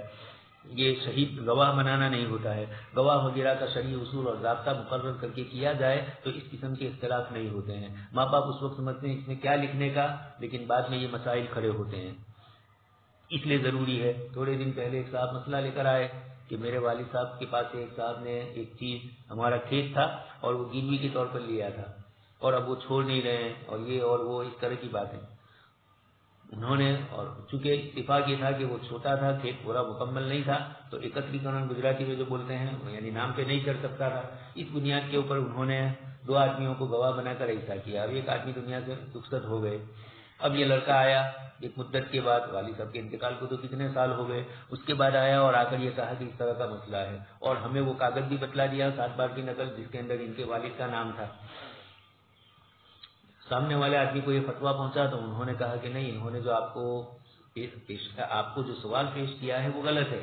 میں نے تو ان سے خریدا ہے اور خریدنے کے میرے پاس گواہ ہے. اس قسم کے جو فتویٰ آتے ہیں تو شروع میں ہم یہی لکھواتے ہیں کہ آپ کے سوال کے مطابق، یعنی آپ نے سوال میں جو چیز پیش کی ہے اس کے مطابق جواب دیا جا رہا ہے. تو وہ عبارت ان کو بتلائی کہ آپ دیکھ لیجئے ہم نے ان کو یہ کہا تھا، اور آپ لکھیں گے اس میں بھی ہم یہی کہیں گے کہ آپ نے سوال میں جو لکھوایا، سوال میں جو لکھا ہے اس کے مطابق یہ جواب ہے. اگر کوئی شکل بدل گئی، کوئی وارث ادھر ادھر، یا آپ کے درمیان جو معاملہ ہوا ہے اس معاملے کی نوعیت بدل گئی تو مسئلہ پھر اس کے بعد بھی بدلے گا. تو یہ چیزیں بھی ضروری ہے. خیر، آگے والی روایت، لما ثقل النبی صلی اللہ علیہ وسلم جعل یتغشاہ، جب آپ صلی اللہ علیہ وسلم بوجھل ہو گئے، مراد یہ ہے کہ آپ صلی اللہ علیہ وسلم دنیا سے رخصت ہونے کا وقت قریب آ گیا، آپ کی بیماری بڑھ گئی، تو جعل یتغشاہ، آپ صلی اللہ علیہ وسلم پر غشی طاری ہوتی تھی، افاقہ ہوتا تھا، پھر غشی طاری، اس طرح کے احوال کیفیت روایتوں میں آپ سن چکے ہیں. اس موقع پر حضرت فاطمہ رضی اللہ تعالیٰ عنہ نے فرمایا، وا کرب اباہ، ہائے میرے والد کی تکلیف، افسوس. یہ کوئی نوحہ کرنا نہیں تھا حضرت فاطمہ رضی اللہ تعالیٰ عنہ کی طرف سے، اگر نوحہ ہوتا تو اللہ کے رسول منع فرماتے، جنہوں نے خود منع فرمایا، لیکن یہ نہیں تھا. یہ ہلکی پھلکی صرف اتنا بتلانا تھا کہ والد کی تکلیف، والد محترم کی تکلیف مجھ سے دیکھی نہیں جا رہی ہے. فقال لها، آپ صلی اللہ علیہ وسلم نے ارشاد فرمایا حضرت فاطمہ سے، لیس علی ابیکی کرب بعد اليوم، آج کے بعد تمہارے والد پر تکلیف نہیں ہوگی. یہ اشارہ کر دیا کہ اب دنیا سے رخصت ہونے کا وقت قریب آ گیا. لیکن اللہ کے نبی ہے اور اس موقع پر آپ کو بھی جو اس طریقے کی کلفت سے گزرنا پڑا، یہ سب تکوین امور اللہ تبارک تعالیٰ کے ہیں. فلما مات، جب آپ صلی اللہ علیہ وسلم کا دنیا انتقال آپ فرما گئے تو قالت، حضرت فاطمہ نے فرمایا، یا ابتا، یہ جیسا ہماری زبانوں کے اندر الفاظ بدل دیے جاتے ہیں ابا ابو اس طرح، تو یا ابتا، اے والد محترم، اجاب رب دعاہ، آپ نے اپنے رب کی پکار کو سن لیا اور اس کا جواب دے دیا. مراد یہ کہ اللہ پاک کی طرف سے بلاوا آیا اور اب آپ تشریف لے جا رہے ہیں. یا ابتا من جنت الفردوس ماواہ، اے والد محترم، من یہاں موصول کے مفہوم میں سمجھا جائے گا. من جنت الفردوس ماواہ مبتدا ہے، وہ شخصیت ہے آپ کی جنت الفردوس آپ کا ٹھکانہ ہے. یا ابتا الی جبرائیل ننعاہ، اے والد محترم، جبرائیل علیہ الصلوۃ والسلام کو ہم آپ کی موت کی خبر دیتے ہیں. نعاینا، اس سے پہلے آپ سن چکے ہیں کعب اشرف اور اس قسم کے لوگوں کے واقعے کے اندر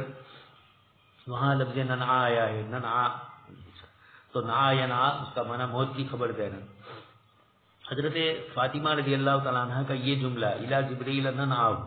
اس کا ظاہری مفہوم محدثین نے یہی لیا کہ ہم ان کو خبر دے رہے ہیں، جبرائیل علیہ الصلوۃ والسلام کو، یعنی چونکہ حضرت جبرائیل کی کثرت سے حضور کے یہاں آمد و رفت ہوتی تھی وحی کے سلسلے میں، تو ایک گناہ تعلق اللہ کے رسول صلی اللہ علیہ وسلم اور حضرت جبرائیل علیہ السلام کو بھی ہو گیا. حضرت فاطمہ رضی اللہ تعالیٰ عنہ، یہ جملے کا مفہوم کیا ہے؟ ظاہری طور پر جو سمجھ میں آتا ہے کہ حضرت جبرائیل علیہ السلام کو ہم آپ کی موت کی خبر دیں گے، یعنی وہ آئیں گے نہیں، اب یہ مراد ہے. لیکن یہ کبھی کبھار اس قسم کے احوال میں جو چیزیں بولی جاتی ہے یہ ایک محبت اور تعلق کی بنیاد پر بولی جاتی ہے،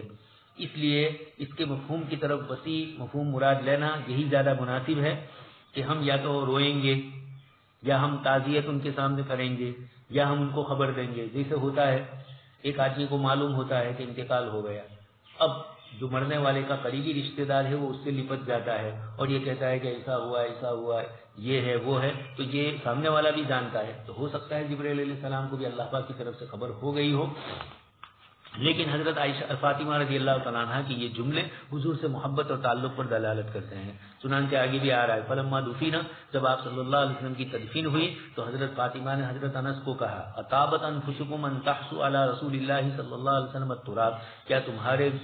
تمہارے دلوں کے لیے یہ گوارا ہوا یہ کہ تم اللہ کے رسول صلی اللہ علیہ وسلم پر مٹی کی لپیں بھرو، تم مٹی ڈالو، یعنی قبر کے اوپر، یعنی کہیں سے تم سے مٹی ڈالی گئی. مراد یہ ہے کہ مٹی ڈالنے کا حکم تو ہے ہی، اس لیے ڈالا ہی گیا، لیکن یقینی بات ہے کہ تم لوگوں پر بھی یہ بھاری ہوا ہوگا.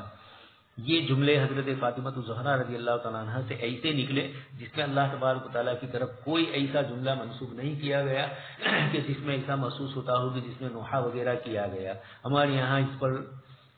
اعتدال باقی نہیں رہتا ہے. اس قسم کے جملے کی تو گنجائش ہے. یعنی اس روایت کی روشنی میں یہ بھی معلوم ہوا کہ اگر کسی کے باپ، کسی کے شوہر، کسی کے قریبی رشتہ دار وغیرہ کا انتقال ہو جائے اور اس پر غم ہو اور وہ اس قسم کے جملے بولے تو اس کی تو گنجائش ہے. لیکن ایسا کوئی جملہ نہ بولے جس سے یہ محسوس ہو رہا ہو کہ نعوذ باللہ اللہ تبارک و تعالیٰ نے اسی کو لے لیا یا اللہ نے کیسے لیا. یہ اس طرح کے جو جملے عورتوں کی طرف سے ہمارے یہاں بولے جاتے ہیں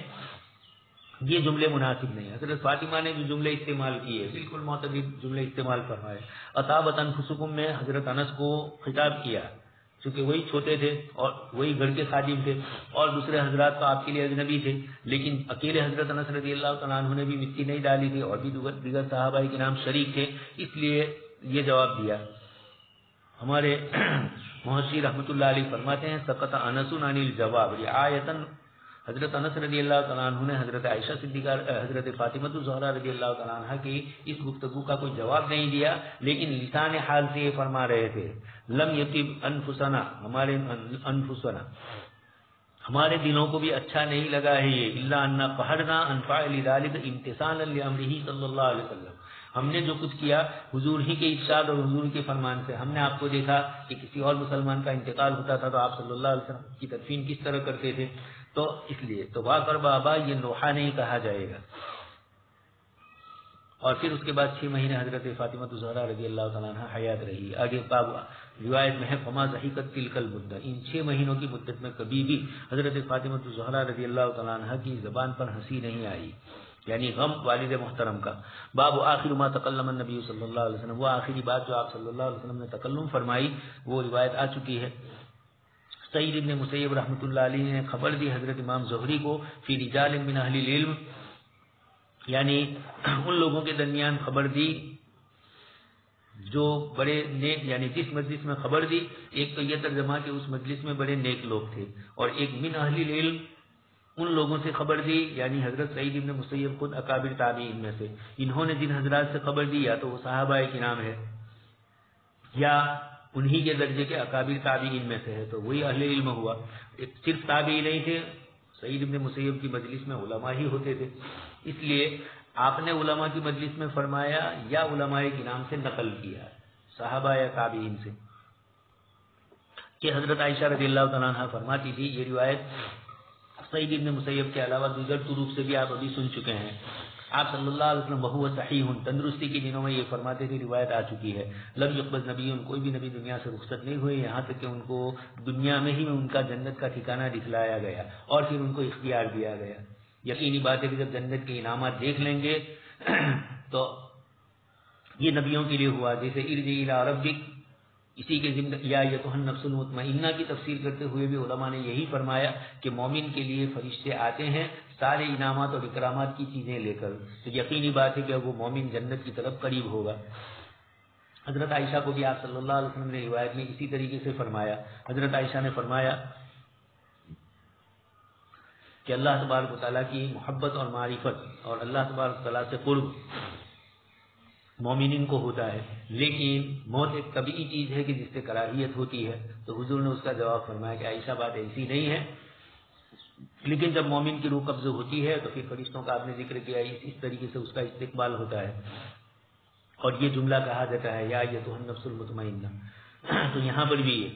ثم یخیر، پھر نبی کو اختیار دیا جاتا ہے. یقینی بات ہے کہ جنت کا ٹھکانہ دیکھنے کے بعد یا دیکھنے سے پہلے بھی نبی تو اللہ ہی کی دربار عالی کے اندر جانے والے تھے. یہاں دنیا کے جھمیلوں اور دنیا کے ان چکروں سے کون ایسا نہیں چاہے گا کہ جنت اور جنت کی نعمتوں سے سرفراز ہو.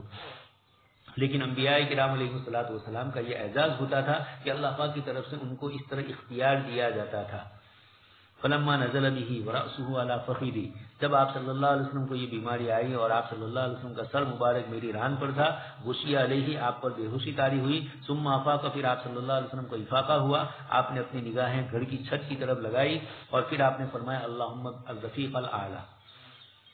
یہی مراد ہے کہ میں رفیق اعلیٰ کو ہی پسند کرتا ہوں. حضرت عائشہ سمجھ گئی کہ جو آپ نے فرمایا تھا کہ نبی کو اختیار دیا جاتا ہے، یہ وہی موقع ہے کہ آپ صلی اللہ علیہ وسلم کو بھی اللہ پاک کی طرف سے اختیار دیا گیا اور آپ نے دنیا کے مقابلے میں آخرت کو پسند فرمایا۔ چنانچہ فرماتی ہے فقلت اذا لا يختارون، جب آپ کو اختیار دے دیا گیا ہے تو اب ہمیں کیسے پسند کریں گے آپ؟ وعرفت انه الحديث الذي كان يحدثنا، اور میں سمجھ گئی کہ وہ روایت جو آپ ہمیں تندرستی کے دنوں میں سناتے تھے، وہ صحیح کا معنی تندرستی کے دنوں میں سناتے تھے۔ قالت وكانت آخر کلمۃ تکلم بها اللهم الرفیق الاعلی، آخری جملہ آپ نے یہ نکالا، اور دائی حلیمہ کے یہاں سب سے پہلا جملہ اللہ اکبر کا نکالا۔ باب وفات النبی صلی اللہ علیہ وسلم متعلق جو بھی روایتیں ہیں، جو بھی اس طرح کے مضامین ہیں، اس کو ذکر کر رہے ہیں۔ حضرت عائشہ اور حضرت ابن عباس رضی اللہ تعالیٰ عنہ فرماتے ہیں کہ آپ صلی اللہ علیہ وسلم نے لبیث بمکہ 10 سنین، آپ مکہ مکرمہ میں 10 سال ٹھہرے نبوت کے بعد۔ ینزل علیہ القرآن وبالمدینۃ عشرا، آپ پر قرآن نازل ہو رہا تھا، مراد یہ ہے کہ وحی کے بعد، یعنی نبوت کے بعد آپ صلی اللہ علیہ وسلم 10 سال ٹھہرے، ویسے تو 40 سال ہو ہی چکے تھے اس سے پہلے۔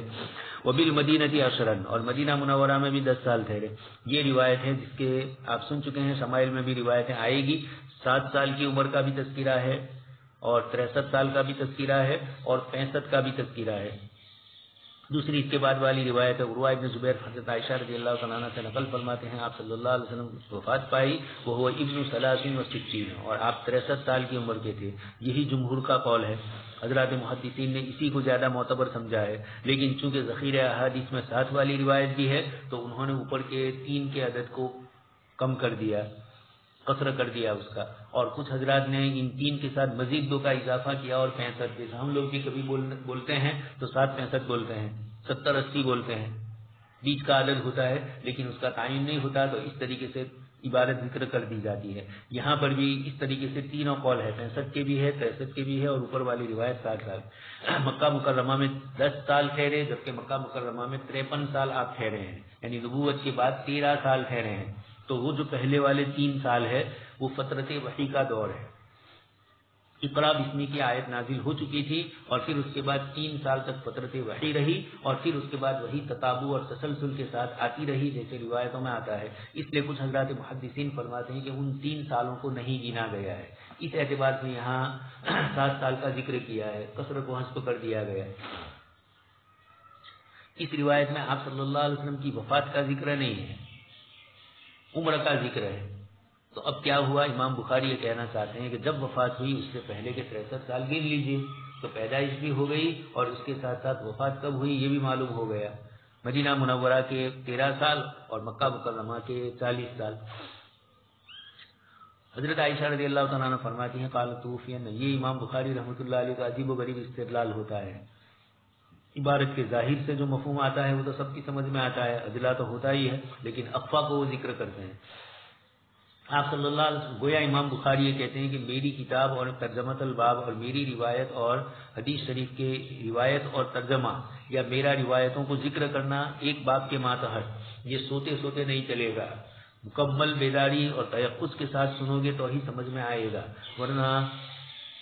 سب روایتیں ہیں بس اتنا سمجھ میں آئے گا کہ امام بخاری نے روایت ذکر کی، یہاں کیونکہ یہ سمجھ میں نہیں آئے گا۔ اس قسم کی جو روایتیں ہوتی ہے جس میں استدلال سیدھا عبارت النص سے نہیں ہوتا ہے بلکہ دلالت اور اقتضاء وغیرہ سے ہوتا ہے۔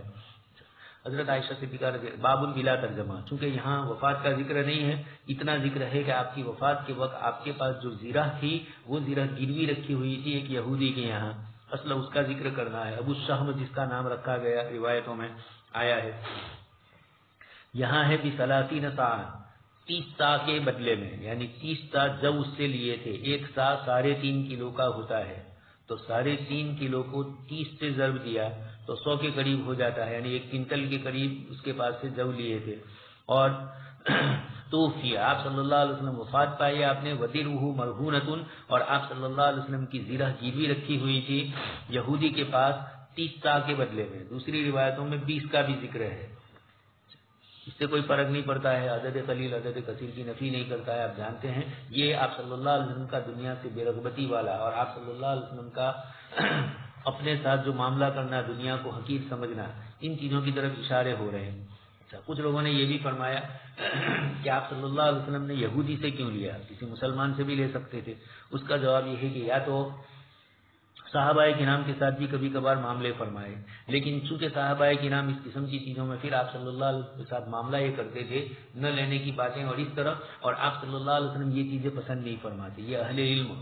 اور بڑے حضرات کے لیے یہ بڑی نصیحت ہے کہ آپ صلی اللہ علیہ وسلم اپنے معاملات اپنے ان ساتھیوں کے ساتھ نہیں کرتے تھے جن سے امید ہو کہ یہ حضرات پیسے نہیں لیں گے. دعوت و تبلیغ نبیوں کا سب سے بڑا شعار جو بتلایا، ما اسألکم علیہ من اجر ان اجری الا علی رب العالمین، یہ جو جملہ ہے قرآن کا ہر نبی کے لیے جو الگ استعمال کیا 19ویں پارے کے اندر آپ سن چکے ہیں. یہ بار بار یہ جو جملے آ رہے ہیں یہ ہمیں متوجہ کر رہے ہیں کہ ہماری نظر کسی عوام الناس کی کسی کی جیب پر نہ ہو، اس کی جیب بڑھنے والی ذات کی طرف ہو. اس نے دیا اس کو مجھے بھی دے گا. اور پھر دعوت میں وہ تاثیر باقی نہیں رہتی ہے جب ہماری نیتوں کے اندر ہلکا سا بھی فطور آ جاتا ہے، پھر وہ دعوت والی بات وہ تاثیر والی ہوتی ہی نہیں. اس لیے آپ صلی اللہ علیہ وسلم نے اپنے صحابہ کرام کے ساتھ اس قسم کے معاملے بہت کم کیے. دوسری بات یہ ہے کہ صحابہ میں سے اکثر کا حال تو وہی تھا، اللہ کے دین کے لیے سب کچھ قربانی. تھوڑا کچھ جمع ہوا، بلکہ جمع کیا ہوا یہاں تک قرآن کریم کی آیت سے معلوم ہوتا ہے کہ کچھ نہیں ہوتا تھا تو محنت مزدوری کرنے کے لیے جاتے تھے، اور جو شام کو مزدوری ملی اس میں سے اللہ کی راہ میں دے دیا. یہ صحابہ کرام ہی کی ذوات تھی جو اس طریقے سے خرچ کرنے والے تھے. تو اللہ کے رسول صلی اللہ علیہ وسلم کے صحابہ میں سے اکثر کے پاس اس طرح کا حال ہی نہیں تھا، اور جن کے پاس حال تھا تب بھی نبی نے اس بات کو پسند نہیں فرمایا. آپ جانتے ہیں ہجرت کے سفر میں حضرت ابوبکر صدیق نے کہا کہ اللہ کے رسول صلی اللہ علیہ وسلم میں نے پہلے سے 2 اونٹنیاں تیار کر رکھی ہے. تو آپ صلی اللہ علیہ وسلم نے مفت میں نہیں لی، اس کی قیمت حضرت ابوبکر صدیق کو ادا فرمائی. یہاں یہ زرہ بھی یہودی کے یہاں گروی تھی، حضرت ابوبکر صدیق رضی اللہ تعالیٰ عنہ نے اس کے بعد 1 سال تک اس کے پاس رہی. پھر حضرت ابوبکر صدیق رضی اللہ تعالیٰ عنہ نے اس کا قرضہ ادا کر کے وہ زرہ واپس لی.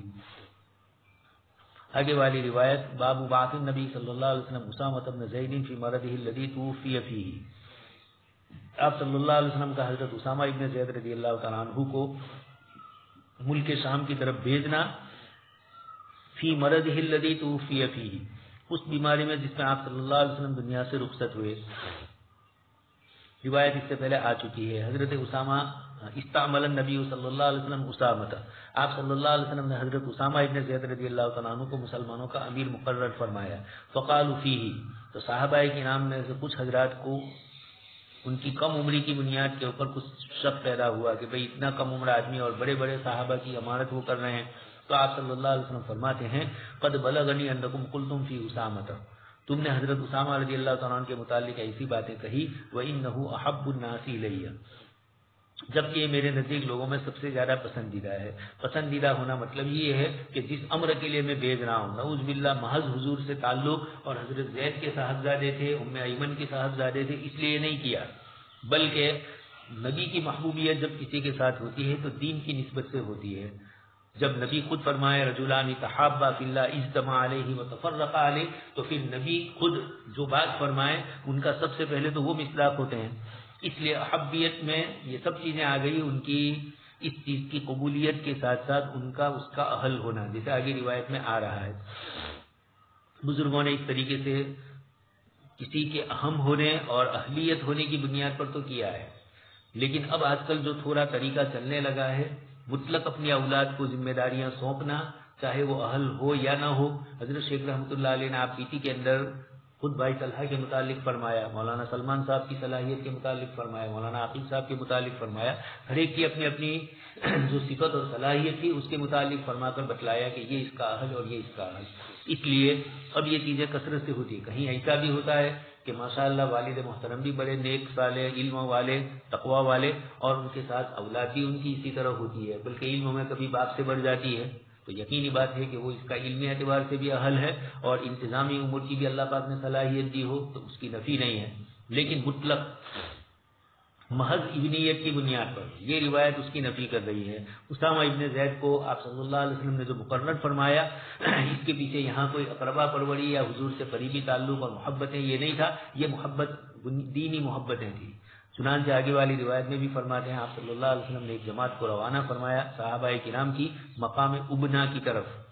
وَأَمَّرَ عَلَيْهِمْ أُسَامَةَ بْنَ زَيْدٍ، یہ روایت اس سے پہلے آ چکی ہے. حضرت اسامہ ابن زید رضی اللہ تعالیٰ عنہ کو امیر بنایا. لوگوں کو ان کی امارت کے متعلق کچھ شکوک ہوئے. تعانہ کا لفظ ہے لیکن صحابہ کا تعانہ الگ ہے، ہمارا تعانہ الگ ہے. ہمارا تانا جو ہوتا ہے وہ الگ ہوتا ہے۔ فقام رسول اللہ، آپ صلی اللہ علیہ وسلم کھڑے ہوئے یعنی بیان فرماتے ہوئے، اور آپ نے ارشاد فرمایا ان تطعنوا فی امارتی ہی، اگر تم حضرت اسامہ کی امارت کے اوپر تم اگر طعن کرتے ہو تو فقط کنتم تطعنون فی امارت ابیہ من قبل، اس سے پہلے ان کے والد کی امارت پر بھی تم اشکال کر چکے ہو۔ حضرت اسامہ پر بھی یہ ہوا اور یہ روایت آ چکی ہے، حضرت زید کے موقع پر بھی کچھ لوگوں نے یہ کیا۔ وَإِمُ اللَّهِ، اس سے یہ بھی معلوم ہوا کہ تقوی اور طہارت والے حضرات اس بات کو سمجھیں کہ نبی کو نہیں چھوڑا گیا تو آپ کو بھی کسی موقع پر کچھ نہ کچھ آپ پر اشکال ہوتے رہیں گے۔ آپ کو انتظامی امور لے کر بیٹھے ہیں دینی اعتبار کے، دنیاوی اعتبار کے، تو یقینی بات ہے کہ کہیں نہ کہیں لوگوں کی طرف سے اس طرح کے جملے آتے ہی رہیں گے، کہیں صحیح بھی ہوں گے اور کہیں محض الزام ہوگا، ان کو کچھ پتہ نہیں، یا محض حقد اور دشمنی کی بنیاد پر آپ کے متعلق کچھ کہیں گے۔ تو ایسے موقع کے اوپر صبر سے کام لینا ہے۔ اللہ تبارک و تعالیٰ نے اپنے نبی کی سنت کو بتلایا کہ آپ صلی اللہ علیہ وسلم پر یہ لوگوں نے اس طرح کے اشکال کیے۔ وَإِمُ اللَّهِ إِنْ كَانَ لَخَلِيقًا لِعِمَارَتِهِ، لیکن آپ کے لیے اس کی وضاحت بھی ضروری ہے۔ جیسے جب حضرت زید کے لیے کیا تو آپ نے کچھ جواب نہیں دیا، لیکن جب حضرت اسامہ کے متعلق بھی مسئلہ آیا تو آپ صلی اللہ علیہ وسلم نے اس موقع پر فرمایا اور پہلے والی بات کا بھی اشارہ کر دیا۔ حضرت زید رضی اللہ تعالیٰ عنہ امارت کے لائق تھے، امارت کے لائق تھے، امیر بننے کے لائق تھے۔ وَإِنْ كَانَ لَمِنْ أَحَبِّ النَّاسِ إِلَيَّ، اور بے شک ان کے صاحبزادے یہ اور وہ حضرت زید میرے نزدیک لوگوں میں سب سے محبوب تھے۔ وَإِنَّ هَذَا لَمِنْ أَحَبِّ النَّاسِ إِلَيَّ بَعْدَهُ، اور یہ حضرت اسامہ رضی اللہ تعالیٰ عنہ میرے نزدیک ان کے بعد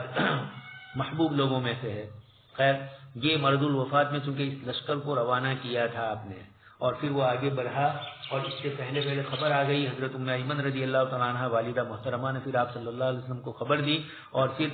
یہ واپس آ گئے۔ پھر حضرت ابوبکر صدیق رضی اللہ تعالیٰ عنہ نے اس لشکر کو روانہ کیا، اور اس کا جھنڈا حضرت اسامہ کے گڑھ پر ہی لگایا گیا تھا۔ پھر یہ حضرت اسامہ رضی اللہ تعالیٰ عنہ کے لشکر کو روانہ کیا۔ اس وقت صحابہ کرام کے درمیان اختلاف ہوا۔ کچھ حضرات نے کہا کہ اس وقت مدینہ منورہ کی حفاظت کی ضرورت ہے اور آپ لوگوں کو روانہ کرنے مدینہ سے باہر۔ حضرت عبداللہ ابن مسعود رضی اللہ تعالیٰ عنہ فرماتے ہیں کہ اس وقت ہمارا حال حضور کے انتقال کے بعد ہمارا حال ایسا تھا جسے سخت سردی میں بکری ٹھٹھر رہی ہو ٹھنڈی میں، یہ تعبیر ہے۔ اس طریقے سے ہم لوگ بھی پریشان تھے کہ یہاں سے کوئی آئے گا، وہاں سے آئے گا، مرتدین کی جماعت، مانعین زکوٰۃ والے، یہود منافقین کی جماعتیں، یہود بھی خوش، اس طریقے سے سہار سنگ سے لوگوں کے حملے ہونے شروع ہو رہے تھے۔ اس موقع پر حضرت ابوبکر صدیق لشکر روانہ کر رہے ہیں اور صحابہ کرام کی جماعت یہ فرما رہی ہے کہ آپ اس طرح بھیج رہے ہیں تو مدینہ منورہ خود ابھی خطرے سے خالی نہیں ہے۔ آپ نے فرمایا کہ نہیں، حضور نے جس لشکر کو روانہ کرنے کی بات کی تھی، اس لیے کہ حضور نے جو وصیتیں فرمائی تھی اس میں یہ بھی تھا کہ جیسے اسامہ کو روانہ کیا جائے۔ تو حضرت ابوبکر صدیق رضی اللہ تعالیٰ عنہ نے روانہ کیا۔ انہوں نے تو اللہ کے رسول صلی اللہ علیہ وسلم کے حکم کو محض حکم سمجھتے ہوئے فرمایا، اور بھی دوسری وجوہات ان کے ذہن میں ہوگی، لیکن فقہ السیرہ کے علماء نے فرمایا کہ یہ عجیب بات تھی۔ حضرت ابوبکر صدیق رضی اللہ تعالیٰ عنہ نے ان کو روانہ کیا حضرت اسامہ کے لشکر کو، تو ادھر مدینہ کے اطراف میں جو لوگ مدینہ منورہ پر حملہ کرنا چاہ رہے تھے، اللہ پاک نے ان کے دلوں میں رعب ڈال دیا کہ مسلمانوں کی اتنی بڑی تعداد مدینہ میں موجود ہے کہ یہ تو مدینہ نہیں، مدینہ سے باہر لشکر بھیج رہے ہیں۔ اور وہ جب سالمن غانمن واپس آیا تو اطراف کے سارے علاقے میں ایک مسلمانوں کا رعب اور داغ بیٹھ گئی۔ یہ ایک مانوی امور ہوتے ہیں، آسان قطر حشیہ وہو خیر لکم، پتہ نہیں ہوتا ہے ہمیں، اس لیے اس وقت بھی ہندوستان کے جو حالات ہے ہمیں اللہ پاک کی طرف متوجہ ہونا ہے۔ افسوس یہ ہے کہ ساری باتیں زبانی طور پر نوحہ کیا جاتا ہے، عملی شکل میں مسلمانوں کو جو چیز کرنی ہے آپ کے اوپر پرسن اللہ یکساں سول کو نافذ نہیں کیا جائے گا۔ آپ اپنی ذات کے مالک ہیں، آپ جائیں گے آپ کا مسئلہ لے کر تو یکساں سول کوڈ آئے گا، تو سمان سول کوڈ آئے گا۔ آپ جائیں گے ہی نہیں ان کی کورٹ میں تو کوئی مسئلہ ہی طلاق کا نہیں، نکاح کا نہیں۔ یہ ساری باتیں جو آ رہی ہیں وہ ہماری بنیاد کے اوپر آ رہی ہیں۔ اسی طرح اختلاف اور جھگڑے آپس میں ہو تو اس کو بھی قضا اور مفتیوں کے پاس جا کر دارالقضا اور دارالافتاء میں جا کر حل کروایا جائے۔ آپ جب خود کوئی ایک فریق جائے گا تو یقینی بات ہے کہ حکومت تو یہی فیصلے کرے گی۔ ایک جملہ وحید الدین خان صاحب کی جو کتاب ہے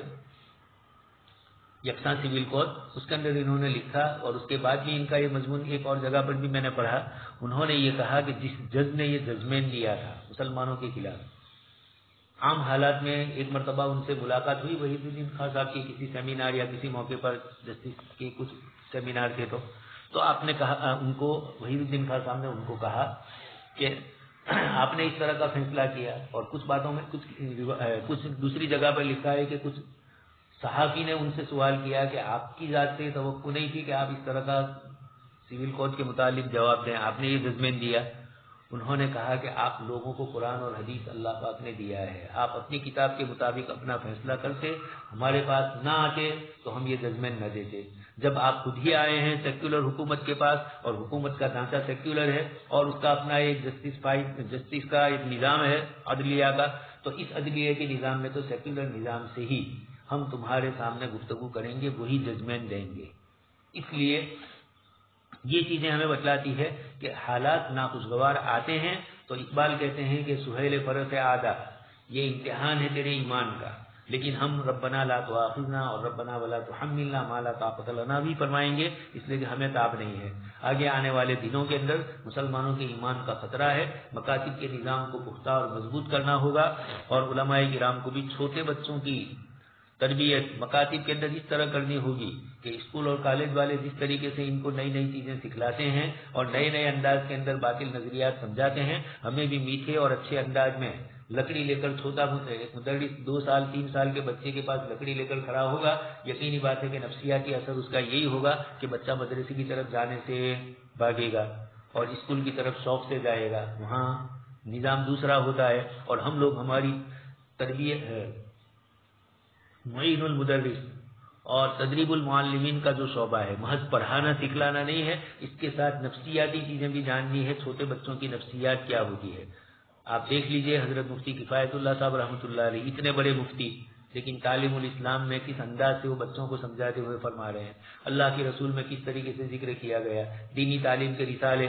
یہ جو جمعیت کا پرانا کورس تھا اس کے اندر کس انداز سے سمجھایا گیا۔ اب بچوں کو اسی انداز میں سمجھانے کی نئی نئی شکلیں، جو نئی نئی چیزیں آ رہی ہے ان کو بھی اسی انداز میں سمجھایا جائے، سکھلایا جائے، اور اسی طرح تھوڑا اسکولوں کا کورس بھی دیکھا جائے کہ وہاں کسی بچے کو رام کے متعلق کس طرح سمجھایا جا رہا ہے، شری کرشن کے متعلق کیسے اس کی ذہن سازی کی جاتی ہے، کیسے نظریات کی بنیاد پر عقائد کو کھرچ کر نکالا جا رہا ہے، تاکہ ہم کو بھی فائدہ ہو کہ ہم اپنے انداز میں کس طریقے سے پیش کریں۔ اور بِضِدِّهِ تَتَبَيَّنُ الْأَشْيَاء، یہ سب ضروری ہے۔ باب بلا ترجمہ قائم کیا ہے۔ اخبرنی ان ابی الخیر ان السنابحی، حضرت سنابحی عبد الرحمن ابن عصیلہ یہ فرماتے ہیں انہ قال له متى هاجرت، ان سے پوچھا کہ آپ نے کب ہجرت کی، قال خرجنا من الیمن مہاجرین، ہم یمن سے نکلے ہجرت کرتے ہوئے، فقدمنا الجحفہ، اور ہم مقام جحفہ کے پاس پہنچے، یہ شام والوں کی میقات ہے، یہ یمن سے پہنچے لیکن اس انداز سے پہنچے ہوں گے کہ ادھر شام کی اس طرف چلے گئے، اس لیے کہ جحفہ تو شام سے آنے والے تو ادھر ہوتا ہے شمال میں۔ فاقبل راکب، ایک سوار ہمیں ملا، فقلت له، ہم نے اس سے پوچھا الخبر الخبر، کیا خبر لائے ہو مدینہ کی طرف سے؟ اس نے کہا دفن النبی صلی اللہ علیہ وسلم منذ 50، ہم نے آپ صلی اللہ علیہ وسلم کی تدفین کی 5 دن سے، یعنی آپ صلی اللہ علیہ وسلم دنیا سے رخصت ہوئے ہیں۔ یہ بات بلا ترجمہ لائے ہیں لیکن کل فصل سابق کی ہے، اس لیے کہ اس میں بھی آپ صلی اللہ علیہ وسلم کی وفات ہی کا ذکر ہے، تو مرض الوفات اور وفات دونوں کو ذکر کیا امام بخاری نے، اس عنوان سے یہ مرض الوفات والی باتیں بھی ذکر کرتے ہیں اور وفات کے بعد والی چیز کو بھی ذکر کرتے ہیں۔ قلت هل سمعت في ليلة القدر شيئا، یہ فرماتے ہیں حضرت سنا وہی کہ میں نے پوچھا کہ کیا آپ نے اللہ کے رسول صلی اللہ علیہ وسلم سے لیلۃ القدر کے متعلق کچھ سنا ہے؟ فرمایا کہ جی ہاں، اخبرنی بلال مؤذن النبی صلی اللہ علیہ وسلم، یہ فاقبل راکب، ان کا نام معلوم نہیں ہے لیکن اتنی بات ضرور تھی کہ وہ حضور کو تدفین کر کے آئے تھے، وہ آپ صلی اللہ علیہ وسلم کے صحابی تھے۔ تو فرمایا کہ حضرت بلال نے مجھے خبر دی مؤذن النبی صلی اللہ علیہ وسلم نے انہ فی السبع فی العشر الاواخر، کہ وہ آخری عشرے کی 7ویں، مراد یہی 27ویں کے متعلق ذکر کیا ہے۔ مختلف اقوال ہیں، اس میں سے یہ بھی ایک قول ہے۔ جب ابن کثیر رحمۃ اللہ علیہ سورہ لیلۃ القدر کی تفسیر کریں گے تو پہلی رمضان سے لے کر عید کی رات تک تمام راتوں کے متعلق الگ الگ اقوال نقل کریں گے، اور اس سے گویا معلوم ہوتا ہے کہ پوری رمضان میں ہے، لیکن پھر عشر اخیرہ کی فضیلت زیادہ ہے اور اس میں بھی 21، 23، 25، 27، 29 والا۔ باب حکم غزا نبی صلی اللہ علیہ وسلم،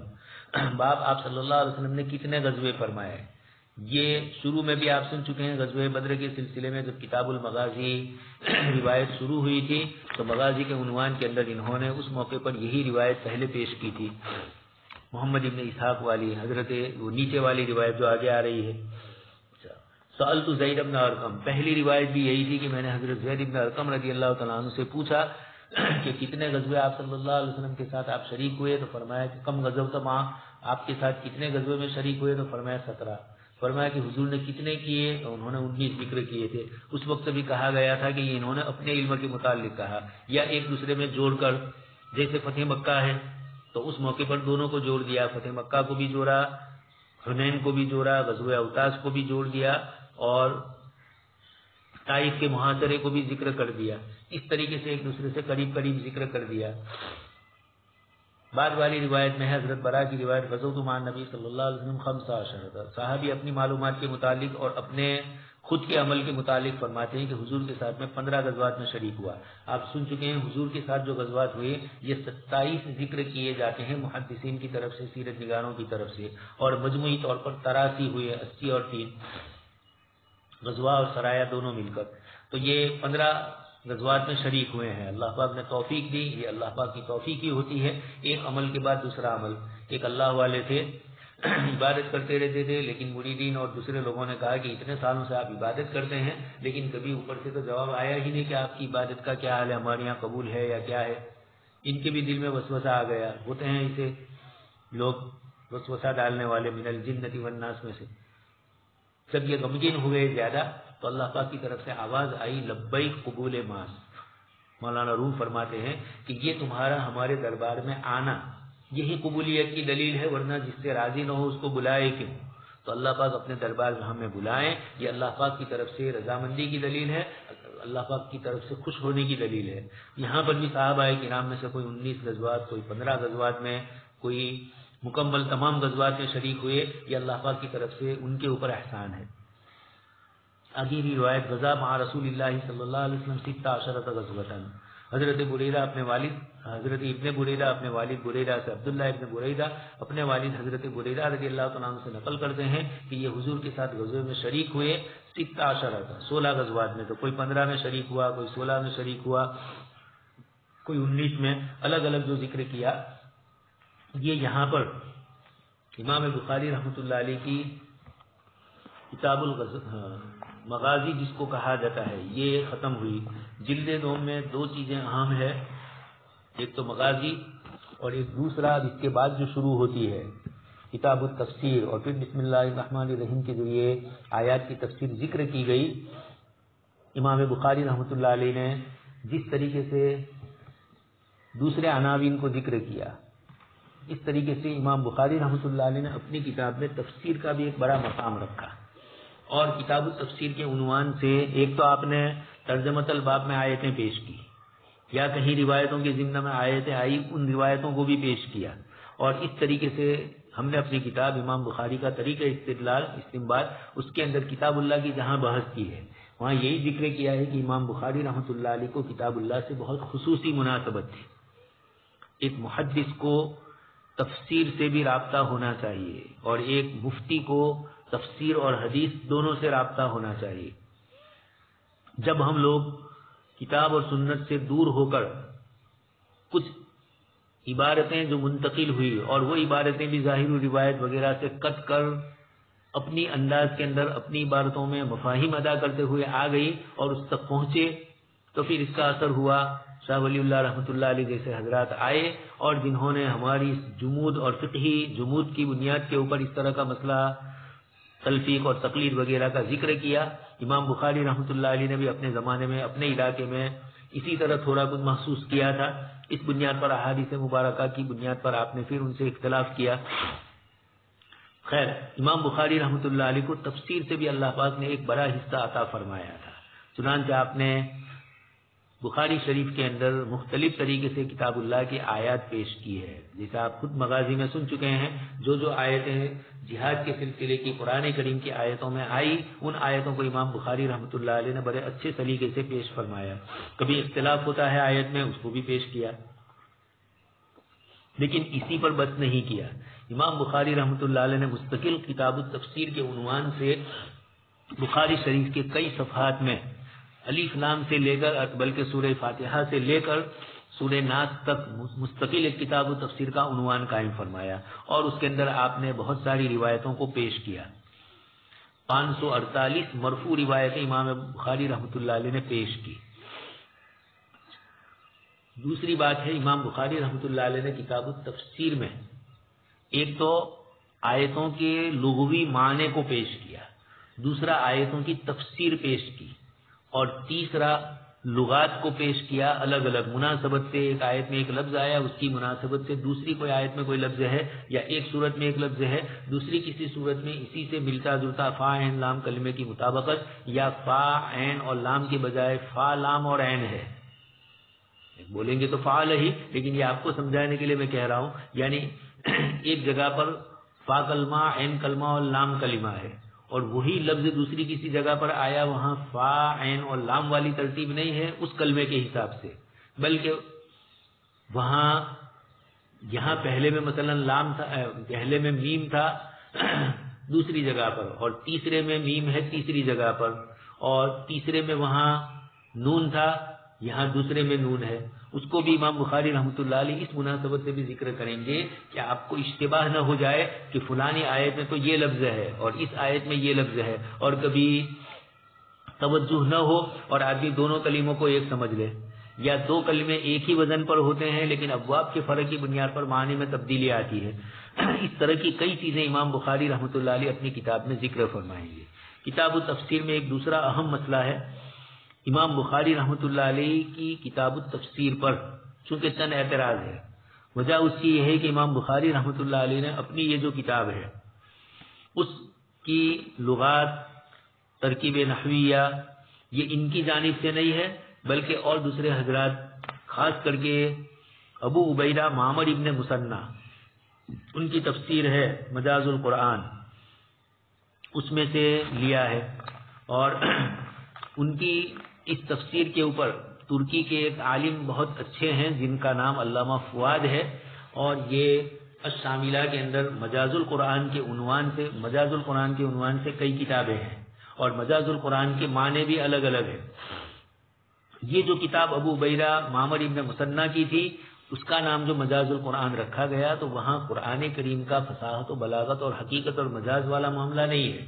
متقدمین کے یہاں جب مجاز کا لفظ پہلے بولا جاتا تھا، فنون کی اصطلاحات کے مدون ہونے سے پہلے، تو اتفاق سے کوئی ایک اصطلاح استعمال ہوئی، لیکن وہ اس معنی میں نہیں جو بعد میں اصطلاحی کلمات ہوئے، تو مجاز کا معنی وہاں صرف ترجمہ اور مطلب بتلایا گیا، یعنی لغات جس کو کہا جائے، تو مجاز القرآن لغات القرآن۔ ابو عبیدہ نے اس کو ترتیب دیا، لیکن ابو عبیدہ کے سلسلے کے اندر ابو عبیدہ معمر ابن مثنیٰ، جن کی تفسیر سے امام بخاری رحمۃ اللہ علیہ نے لیا، کچھ حضرات نے تو یہ کہا کہ انہوں نے پورا کا پورا ابو عبیدہ سے لیا ہے، لیکن حضرت مولانا سلیم اللہ خان صاحب نے بہت اچھی تحقیق فرمائی ہے، اور علامہ کشمیری سے جو نقل ہوا، حضرت مولانا بدر عالم میرٹھی رحمۃ اللہ علیہ وغیرہ حضرات نے نقل کیا، اور بھی دوسری شروحات کے اندر اس چیز کو ذکر کیا گیا، تو یہ فرمایا کہ ابو عبیدہ معمر ابن مثنیٰ سے پوری چیز نہیں لی ہے، ان کا بھی لیا ہے، لیکن ان کے علاوہ بھی اور دوسرا بھی فرق کیا امام بخاری رحمۃ اللہ علیہ نے۔ خیر، ابو عبیدہ کی جو حیثیت ہے، ان کے متعلق علماء کے یہاں اچھے کلمات نہیں ہے، کچھ لوگوں نے تو ان کو خارجی تک کہہ دیا، جرح و تعدیل کی میزان میں ان کی تعدیل کا پدرا کوئی اتنا بھاری نہیں تھا۔ تبحر علمی نے وسعت معلومات اور لغوی مہارت پر اتفاق ہے، لیکن خود کتاب اللہ کی آیت کے لغوی معانی بتلانے میں بھی ابو عبیدہ نے جو بات ذکر کی وہ جمہور سے الگ ہے، اس لیے اسمعی اور ان کی ایک ہی زمانے کے ہیں، دونوں کے درمیان کافی مسائل کے اندر اختلاف ہوتا تھا۔ یہ ابو عبیدہ کی جو باتیں نقل کی، اس میں یہ مطلب نہیں کہ ابو عبیدہ کی ساری باتیں رد ہے، لیکن ابو عبیدہ نے جس موقع پر یہ کتاب لکھی، یقینی بات ہے کہ ابو عبیدہ کا جو زمانہ ہے وہ بالکل ابتدائی زمانہ ہے، اور اس بنیاد پر ابو عبیدہ نے یہاں جو باتیں لکھی اس کے اوپر لوگوں کو کافی اطمینان ہوا، اور اس بنیاد یعنی کچھ چیزوں میں تو امام بخاری رحمۃ اللہ علیہ نے بھی اسی نسبت سے اپنی کتاب میں جو مجاز القرآن،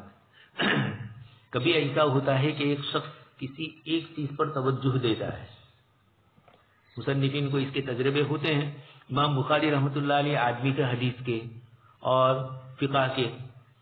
اب یہ کتاب التفسیر امام بخاری کو یقیناً قرآن کریم کی تفسیر سے بھی مناسبتیں تھی اور بہت اچھی مناسبتیں تھیں، لیکن امام بخاری رحمۃ اللہ علیہ نے یہ نہیں کیا کہ خود محنت کرتے جیسا حدیث شریف میں محنت کی. یعنی محنت کرتے کا مطلب یہ نہیں کہ بالکل نہیں کی، لیکن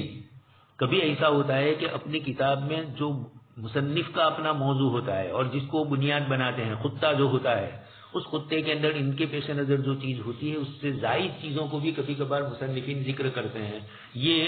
کتاب کو مکمل کرتے ہوئے ایسا تجربہ ہمیں بھی کئی مرتبہ ہوا. لیکن یہ بھی ہوا کہ اس موقع پر یہ کیا کہ دوسرے کسی کی عبارت کو نقل کر دیا تاکہ یہ اچھی چیز ہے ہماری کتاب میں یہ بھی آ جائے تو جامع بن جائے مضمون کے اعتبار سے. وہی گڑبڑ آتی ہے عموماً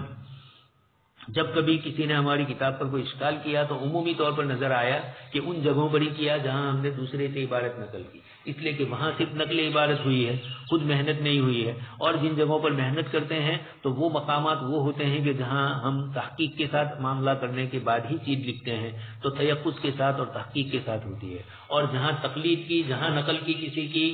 اور صرف عبارت لے لی، اب اشکال ہوا تو ہم نے خود محنت کی نہیں، ہم نے تو دوسرے سے نقل کر دیا، تو پھر وہاں پر جب ہم گہرائی سے دیکھتے ہیں تو اس موقع پر ان کی غلطی پکڑی جاتی ہے تو وہ ہماری غلطی سمجھی جاتی ہے، اور اس موقع پر افسوس ہوتا ہے کہ یہ جیسے ابھی معلوم ہوا کاش کے پہلے سے ہی ہم یہ محنت کرتے. تو یہ ایک ضعیف چیز نقل کرنے کے مواقع میں ایسا ہوتا ہے. امام بخاری رحمۃ اللہ علیہ نے بھی ایک تو کتاب التفسیر میں جو روایتیں پیش کی وہ تو بخاری کی اپنی شرطوں کے مطابق ہے، اس لیے بخاری شریف کی کتاب التفسیر کے دو الگ الگ حصے کیے جائیں. وہ باتیں جو ابو عبیدہ سے نقل فرمائی یا وہ باتیں جو امام بخاری نے بھی تفسیر میں ذکر کی اور وہ جمہور کے نزدیک قابل اعتبار نہیں ہے، یا یہ بھی تفسیر ہے وہ بھی تفسیر ہے لیکن زیادہ ترجیح دوسری چیز کو دی اور امام بخاری رحمۃ اللہ علیہ نے دوسری چیز کو دی. ایک تو لغات ہے، لغات سے بھی معنی میں فرق پڑتا ہے لیکن لغات کی چیز اپنی جگہ پر ہے، یہ تو لغوی حضرات کا ان سے تعلق ہوتا ہے. اور ایک وہ لغت جب قرآن کی لغت بن کر آتی ہے. اب قرآن کی لغت بن کر آئی تو قرآن صرف کوئی ادب کی کتاب تو ہے نہیں، قرآن کریم تو اللہ پاک کی طرف سے نازل شدہ کتاب ہے، ہدایت کی کتاب ہے، مسائل کے استنباط کی کتاب ہے، عقائد کے استنباط کی کتاب ہے. اب وہاں جب معنی بدل گیا تو اس سے احکام بدل جاتے ہیں. اس لیے تفسیر کے باب کے اندر امام بخاری رحمۃ اللہ علیہ نے جو روایتیں پیش کی وہ تو ماشاءاللہ پوری کتاب کے ساتھ یہ روایتیں بھی آپ کی شرطوں کے مطابق ہے، لیکن جہاں کلمات کی تفسیر کرتے ہوئے یعنی ترجمہ کرتے ہوئے اور کچھ مقامات پر تفسیر بھی کرتے ہوئے امام بخاری رحمۃ اللہ علیہ نے ابو بیدہ کا لیا یا اپنا لیا یا اور کسی کا لیا اور وہ جمہور کی تفسیر کے علاوہ ہے. کبھی تو یہ ہوتا ہے کہ جمہور بھی یہ تفسیر ذکر کرتے ہیں لیکن اس کے علاوہ تفسیر کو بھی مانتے ہیں، اور کبھی یہ ہوتا ہے کہ جمہور نے ایک ہی تفسیر کی ہے اور دوسری چیزوں کو رد کیا ہے کہ یہ مراد اور یہ معانی نہیں ہے. لیکن امام بخاری رحمۃ اللہ علیہ نے وہاں بھی یا تو ابو بیدہ سے یا خود آپ نے اپنے اعتبار سے بھی کچھ جگہوں پر اختلاف کیا ہے، لیکن زیادہ تر یہ مقامات ابو بیدہ والے ہیں. اب کچھ حضرات یہ کہتے ہیں کہ ابو بیدہ سے امام بخاری نے لیا اور امام بخاری رحمۃ اللہ علیہ سے اگر وہاں کوئی غلطی ہوئی تو یہ امام بخاری کی نہیں ہے، ابو بیدہ کی طرف منسوب کی جائے. لیکن اتنا آسان نہیں ہے. تصنیف و تعلیف کی دنیا کے اندر جب آپ کسی سے کوئی چیز لیتے ہیں تو یقینی بات ہے کہ جس سے لیے خود امام بخاری فرماتے ہیں حدیث کس سے لی جائے تو تفسیر میں بھی یہی بات چلے گی. اس اعتبار سے یا وہ کلمات جمہور کے نزدیک معتبر ہے یا نہیں. تو امام بخاری رحمۃ اللہ علیہ نے ابو عبیدہ سے یہ باتیں لے لی، اور ابو عبیدہ لغات کے تو آدمی تھے لیکن لغت کا تفسیر سے سابقہ اور رابطہ یہ ایک الگ چیز ہوتی ہے. وہ اگر قرآن کے کسی لفظ کی لغت پر کتنی ہی زیادہ اپنے اعتبار سے لغوی اور نحوی وضاحت کرے لیکن تفسیری وضاحت جو ہے وہ ایک الگ چیز ہوتی ہے. وہ ائمہ تفسیر سے سنی ہوئی چیز، آپ صلی اللہ علیہ وسلم سے منقول چیز، جیسے امام بخاری کچھ روایتیں نقل کرتے ہیں تو وہ روایتیں بے غبار ہوتی ہے ان کی شرطوں کے مطابق، تو وہ آیتوں کی تفسیر کے سلسلے میں نقل کرتے ہیں وہاں وہ بخاری شریف ہی رہے گی. تو کتاب التفسیر میں کچھ کلمات ایسے ضرور ہیں جن کے معانی کے سلسلے میں امام بخاری رحمۃ اللہ علیہ کے ساتھ جمہور کا اتفاق نہیں ہے. مجاز القرآن اب آ چکی ہے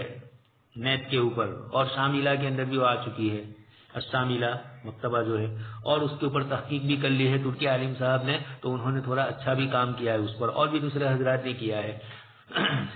ابو عبیدہ کی یہ مجاز القرآن اور بخاری کی کتاب التفسیر میں کچھ فروق بھی ہے، ایسا نہیں ہے کہ مطلقاً ایک ہے۔ بہت سارے کلمات کی تشریح میں امام بخاری کا زیادہ تر ماخذ اگرچہ مجاز القرآن رہا، لیکن اس کا یہ مطلب جو کچھ حضرات نے لیا کہ سارا کا سارا وہی سے استفادہ کیا، تو بخاری خود ناقل نہیں تھے، وہ خود ایک بہت بڑے مفسر بھی تھے، اور اس کے ساتھ ساتھ استخراج کی کیفیت اور صلاحیت اللہ پاک نے آپ کو خوب عطا فرمائی تھی۔ اور پھر یہ ہے کہ ایسا بھی نہیں، آپ دیکھیں گے حضرت ابن عباس رضی اللہ تعالیٰ عنہ کے اقوال، ان کے شاگردوں کے اقوال، مجاہد، اکرمہ وغیرہ کے، حضرت سعید بن مسیب کی عبارتیں نقل کریں گے، حسن بصری کی عبارت نقل کریں گے، ان حضرات سے جو تفسیر منقول ہے یہ اس طرح کی۔ اس لیے یہ بھی معلوم ہوتا ہے کہ امام بخاری رحمۃ اللہ علیہ نے بزرگوں کے اقوال نقل کیے ہیں، جبکہ ابو عبیدہ کی کتاب میں یہ چیز نہیں ہے۔ ابو عبیدہ بہت سارے اشعار ذکر کرتے ہیں، امام بخاری نے استشہاد میں صرف چند ہی جگہ اشعار ذکر کیے، اس لیے کہ کتاب حدیث شریف کی ہے، قرآن کی تفسیر ہے۔ اب جبکہ ابو عبیدہ تو لغوی تھے، تو لغوی حضرات کو تو اور نحوی حضرات کو تو استشہاد کے لیے اشعار وغیرہ کی کثرت سے ضرورت پیش آتی ہے، تو علم عربیت میں تو اشعار کتاب کا مادہ ہو کر آتے ہیں، لیکن یہاں جب کتاب التفسیر ہے تو تفسیر کے اندر یہ کلمات مطلوب نہیں ہے، ان کلمات کے معانی مراد ہے، اس لیے ان کلمات کے جو معنی ہے اس پر تو گفتگو ہوگی، اس کے علاوہ فلاں شاعر نے اس کو فلاں موقع پر استعمال کیا اور یہ معنی مراد لیا یا اس سے یہ مفہوم ہے، یہ چیزوں کا اعتبار کتاب اللہ میں ہے بھی، نفی بھی نہیں ہے۔ حضرت ابن عباس رضی اللہ تعالیٰ عنہما نے بھی کئی اشعار ذکر کیے ہیں اپنے سے پہلے کے شاعروں کے، اور آیت کے معنی بتلائے ہیں۔ ابن کثیر نے بھی کئی جگہ پر اس کو نقل کیا ہے، اشعار کے ذریعے ابن عباس رضی اللہ تعالیٰ عنہما نے نحات کا معنی کیا ہے اس کا جواب بھی دیا ہے۔ اسی طریقے سے بہت سے کلمات کی تشریح امام بخاری رحمۃ اللہ علیہ نے کی ہے، لیکن وہاں ابو عبیدہ نے اپنی کتاب کے اندر کوئی چیز نقل نہیں کی ہے۔ اسی طرح الٹا ابو عبیدہ نے کچھ چیزیں نقل کی، امام بخاری رحمۃ اللہ علیہ نے اس کو نہیں لیا۔ کبھی ایسا بھی ہوا کہ ان دونوں نے جو نقل کیا اور دیگر حضرات نے بھی اس کو نقل کیا ہے۔ تعبیرات کے اعتبار سے بھی فرق، امام بخاری رحمۃ اللہ علیہ نے من و ان و عبارتیں نہیں لی ہے، اس لیے تعبیرات میں بھی امام بخاری رحمۃ اللہ علیہ نے فرق کیا ہے، اور جہاں ان کو مجاز القرآن کی عبارت پر اشکال ہوا وہاں آپ نے اس چیز کو لیا بھی نہیں۔ ایسے بھی کئی مواقع آئیں گے، جب آگے کتاب آئے گی تو اس میں سب آئے گا۔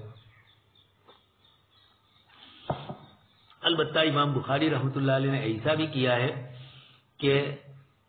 مثلا کوئی سورت شروع ہوئی، اس کے اندر جو مشکل کلمات ہیں ان کی لغات پہلے بتلاتے ہیں،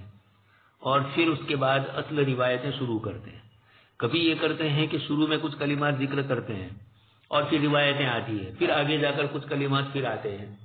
یا پہلے والے کلمات میں سے کچھ کلمات کا اعادہ ہوتا ہے، پہلا جو کلمہ ذکر کیا اس وقت اس کی جو لغت ذکر کی یہاں دوسری لغات ذکر کر رہے ہیں، یا کبھی تکرار ہو جاتا ہے۔ یہ اس طرح کی چیزیں امام بخاری رحمۃ اللہ علیہ نے ترتیب وہاں ملحوظ نہیں رکھی، یا تو آپ کی کیا وجہ تھی اس کے پیچھے؟ عموماً تو آپ نے یہی کیا ہے کہ شروع میں کلمات نقل کر دیتے ہیں، پھر اس کے بعد تفسیر کرتے ہیں۔ کبھی یہ بھی ہو سکتا ہے چونکہ امام بخاری رحمۃ اللہ علیہ بخاری شریف لکھنے کے بعد ایک لمبی مدت باحیات رہے، اس لیے آپ کو موقع ملا اپنی کتاب کے اندر بہت کچھ آگے پیچھے جو کچھ آپ کی سمجھ میں آئی ترتیب، ایک پہلی اس کے بعد دوسری ترتیب سمجھ میں آئی تو آپ نے دوسری ترتیب میں پہلے والی چیز کو بدل بھی دیا۔ نسخوں کے اختلاف کی ایک وجہ یہ بھی ہے، کبھی یہ کرتے ہیں کہ ایک صورت کا لفظ ہے، یعنی عام متن تو عموماً تو زیادہ تر یہی کیا ہے کہ ایک صورت کے جو مشکل کلمات ہیں ان کو اس جگہ نقل کیے، دوسری صورت کے مشکل کلمات کو دوسری صورت میں ہی نقل کیے۔ لیکن کبھی کبھار ایسا ہو جاتا ہے کہ ادنا سی مناسبت سے ایک صورت کا کلمہ ہے اس کو دوسری صورت کے عنوان کے ماتحت نقل کرتے ہیں، دوسری صورت کا لفظ ہے اس کو یہاں عنوان کے ماتحت نقل کرتے ہیں۔ اس لیے میرے کہنے کا حاصل یہ ہے کہ کتاب التفسیر سمجھنے کے لیے ایک تو ابن کثیر آپ پڑھ ہی رہے ہیں، اور آگے اس کا بھی ابن کثیر کا جب یہ مضمون آئے گا تفسیر کا انشاءاللہ تو اس موقع پر اس کو بھی ذکر کیا جائے گا۔ ابن کثیر نے عموماً جمہور کا اعتبار کیا ہے، لیکن کئی جگہ پر آپ نے لغات ذکر کی، بخاری کی بھی اور ابن کثیر کی لغات کئی جگہ پر ملتی جلتی آتی ہے، خاص کر کے آخری صورتوں میں،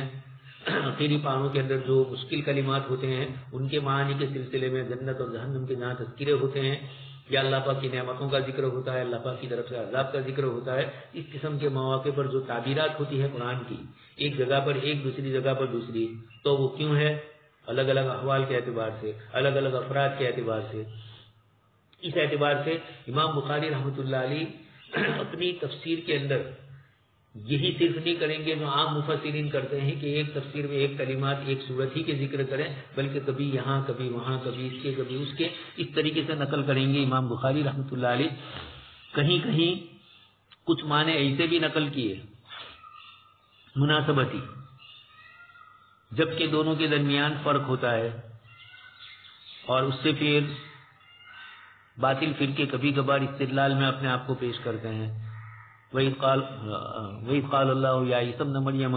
اور پھر اسی طریقے سے انی متوفیک ورافعک، اور دوسری جگہ ہے فلما توفیتنی کنت انت الرقیب علیہم۔ توفی کا لفظ قادیانی کی پوری نبوت اسی توفنی کے اوپر ہی دار و مدار ہے۔ حضرت مولانا ادریس کاندلوی رحمۃ اللہ علیہ اور مفتی شفیع صاحب رحمۃ اللہ علیہ اور بھی دیگر قادیانیت کے رد میں لکھنے والے علماء کرام نے سب سے زیادہ لفظ توفی کے اوپر بہت تفصیلی کلام کیا ہے، چونکہ یہ لوگ اس طرح کے الفاظ کو فلما توفیتنی بھی آیا اور متوفی بھی آیا، امام بخاری دونوں کو ایک جگہ نقل کرتے ہیں۔ اب یہ لوگ استدلال میں دونوں آیتوں کے مفاہیم الگ الگ ہیں، یہ لے لیتے ہیں اور یہ کہتے ہیں کہ دیکھیں امام بخاری نے فلانی جگہ نقل کیا تو اس کا یہی معنی ہے، ایک آیت دوسری آیت کی تفسیر کرتی ہے، حالانکہ دونوں کے درمیان فرق ہے۔ اس طرح کی کئی کلمات میں بھی امام بخاری رحمۃ اللہ علیہ کرتے ہیں۔ فن تفسیر میں امام بخاری رحمۃ اللہ علیہ کا مقام یقینی طور پر آپ کا مقام بہت بڑا ہے۔ اگر آپ خود ہی تفسیر کرتے تو آپ کے مقام کی بلندی کی بنیاد پر یقیناً کتاب و تفسیر کی شان اور ہوتی، لیکن مصنفین کا آپ کو کہا میں نے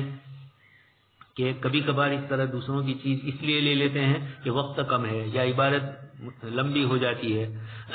یا ایک چیز لکھتے لکھتے کبھی آدمی کسی موقع پر تھک جاتا ہے، وقت کے اعتبار سے بھی تھک جاتا ہے، طبیعتوں کے اعتبار سے بھی تھک جاتا ہے، تو پھر اس موقع کے اوپر پھر کہیں کسی جگہ سے تلاش کر لیتا ہے کہ حل ہو جائے۔ امام بخاری کی یہ نیت تو نہیں ہوگی، لیکن چونکہ ان کے زمانے میں مجاز القرآن کو چاہے باوجود اس کے کہ وہ کتاب اللہ کے الفاظ کی تشریح کے اندر جمہور سے کچھ چیزوں میں اختلاف کرتے ہیں، یہ بھی نہیں ہے کہ ابو عبیدہ کی ہر بات میں نعوذ باللہ رد ہے، یہ بھی ہم نہیں کہنا چاہتے، لیکن کچھ چیزیں اس طریقے کی ابو عبیدہ کی آئی ہے تو امام بخاری رحمۃ اللہ علیہ نے اس کو لیا، اس زمانے کے لوگوں نے بھی لیا۔ تو ایک مقام تھا ابو عبیدہ کی کتاب کا۔ ابو عبیدہ دو ہے، یہ معمر ابن مثنیٰ ہے اور دوسرے بھی ہے، یہ یہاں مراد نہیں ہے، وہ قابل اعتبار ہے۔ تو کتاب التفسیر میں امام بخاری رحمۃ اللہ علیہ نے اس طرح کی چیزوں کا اعتبار کیا ہے۔ آگے تفسیر کے موقع پر یہ بار بار یہ چیزیں سمجھ میں آئے گی آپ کو۔ سبحان اللہ و بحمدہ، سبحانک اللہم و بحمدک، نشہد ان لا الہ الا انت، نستغفرک و نتوب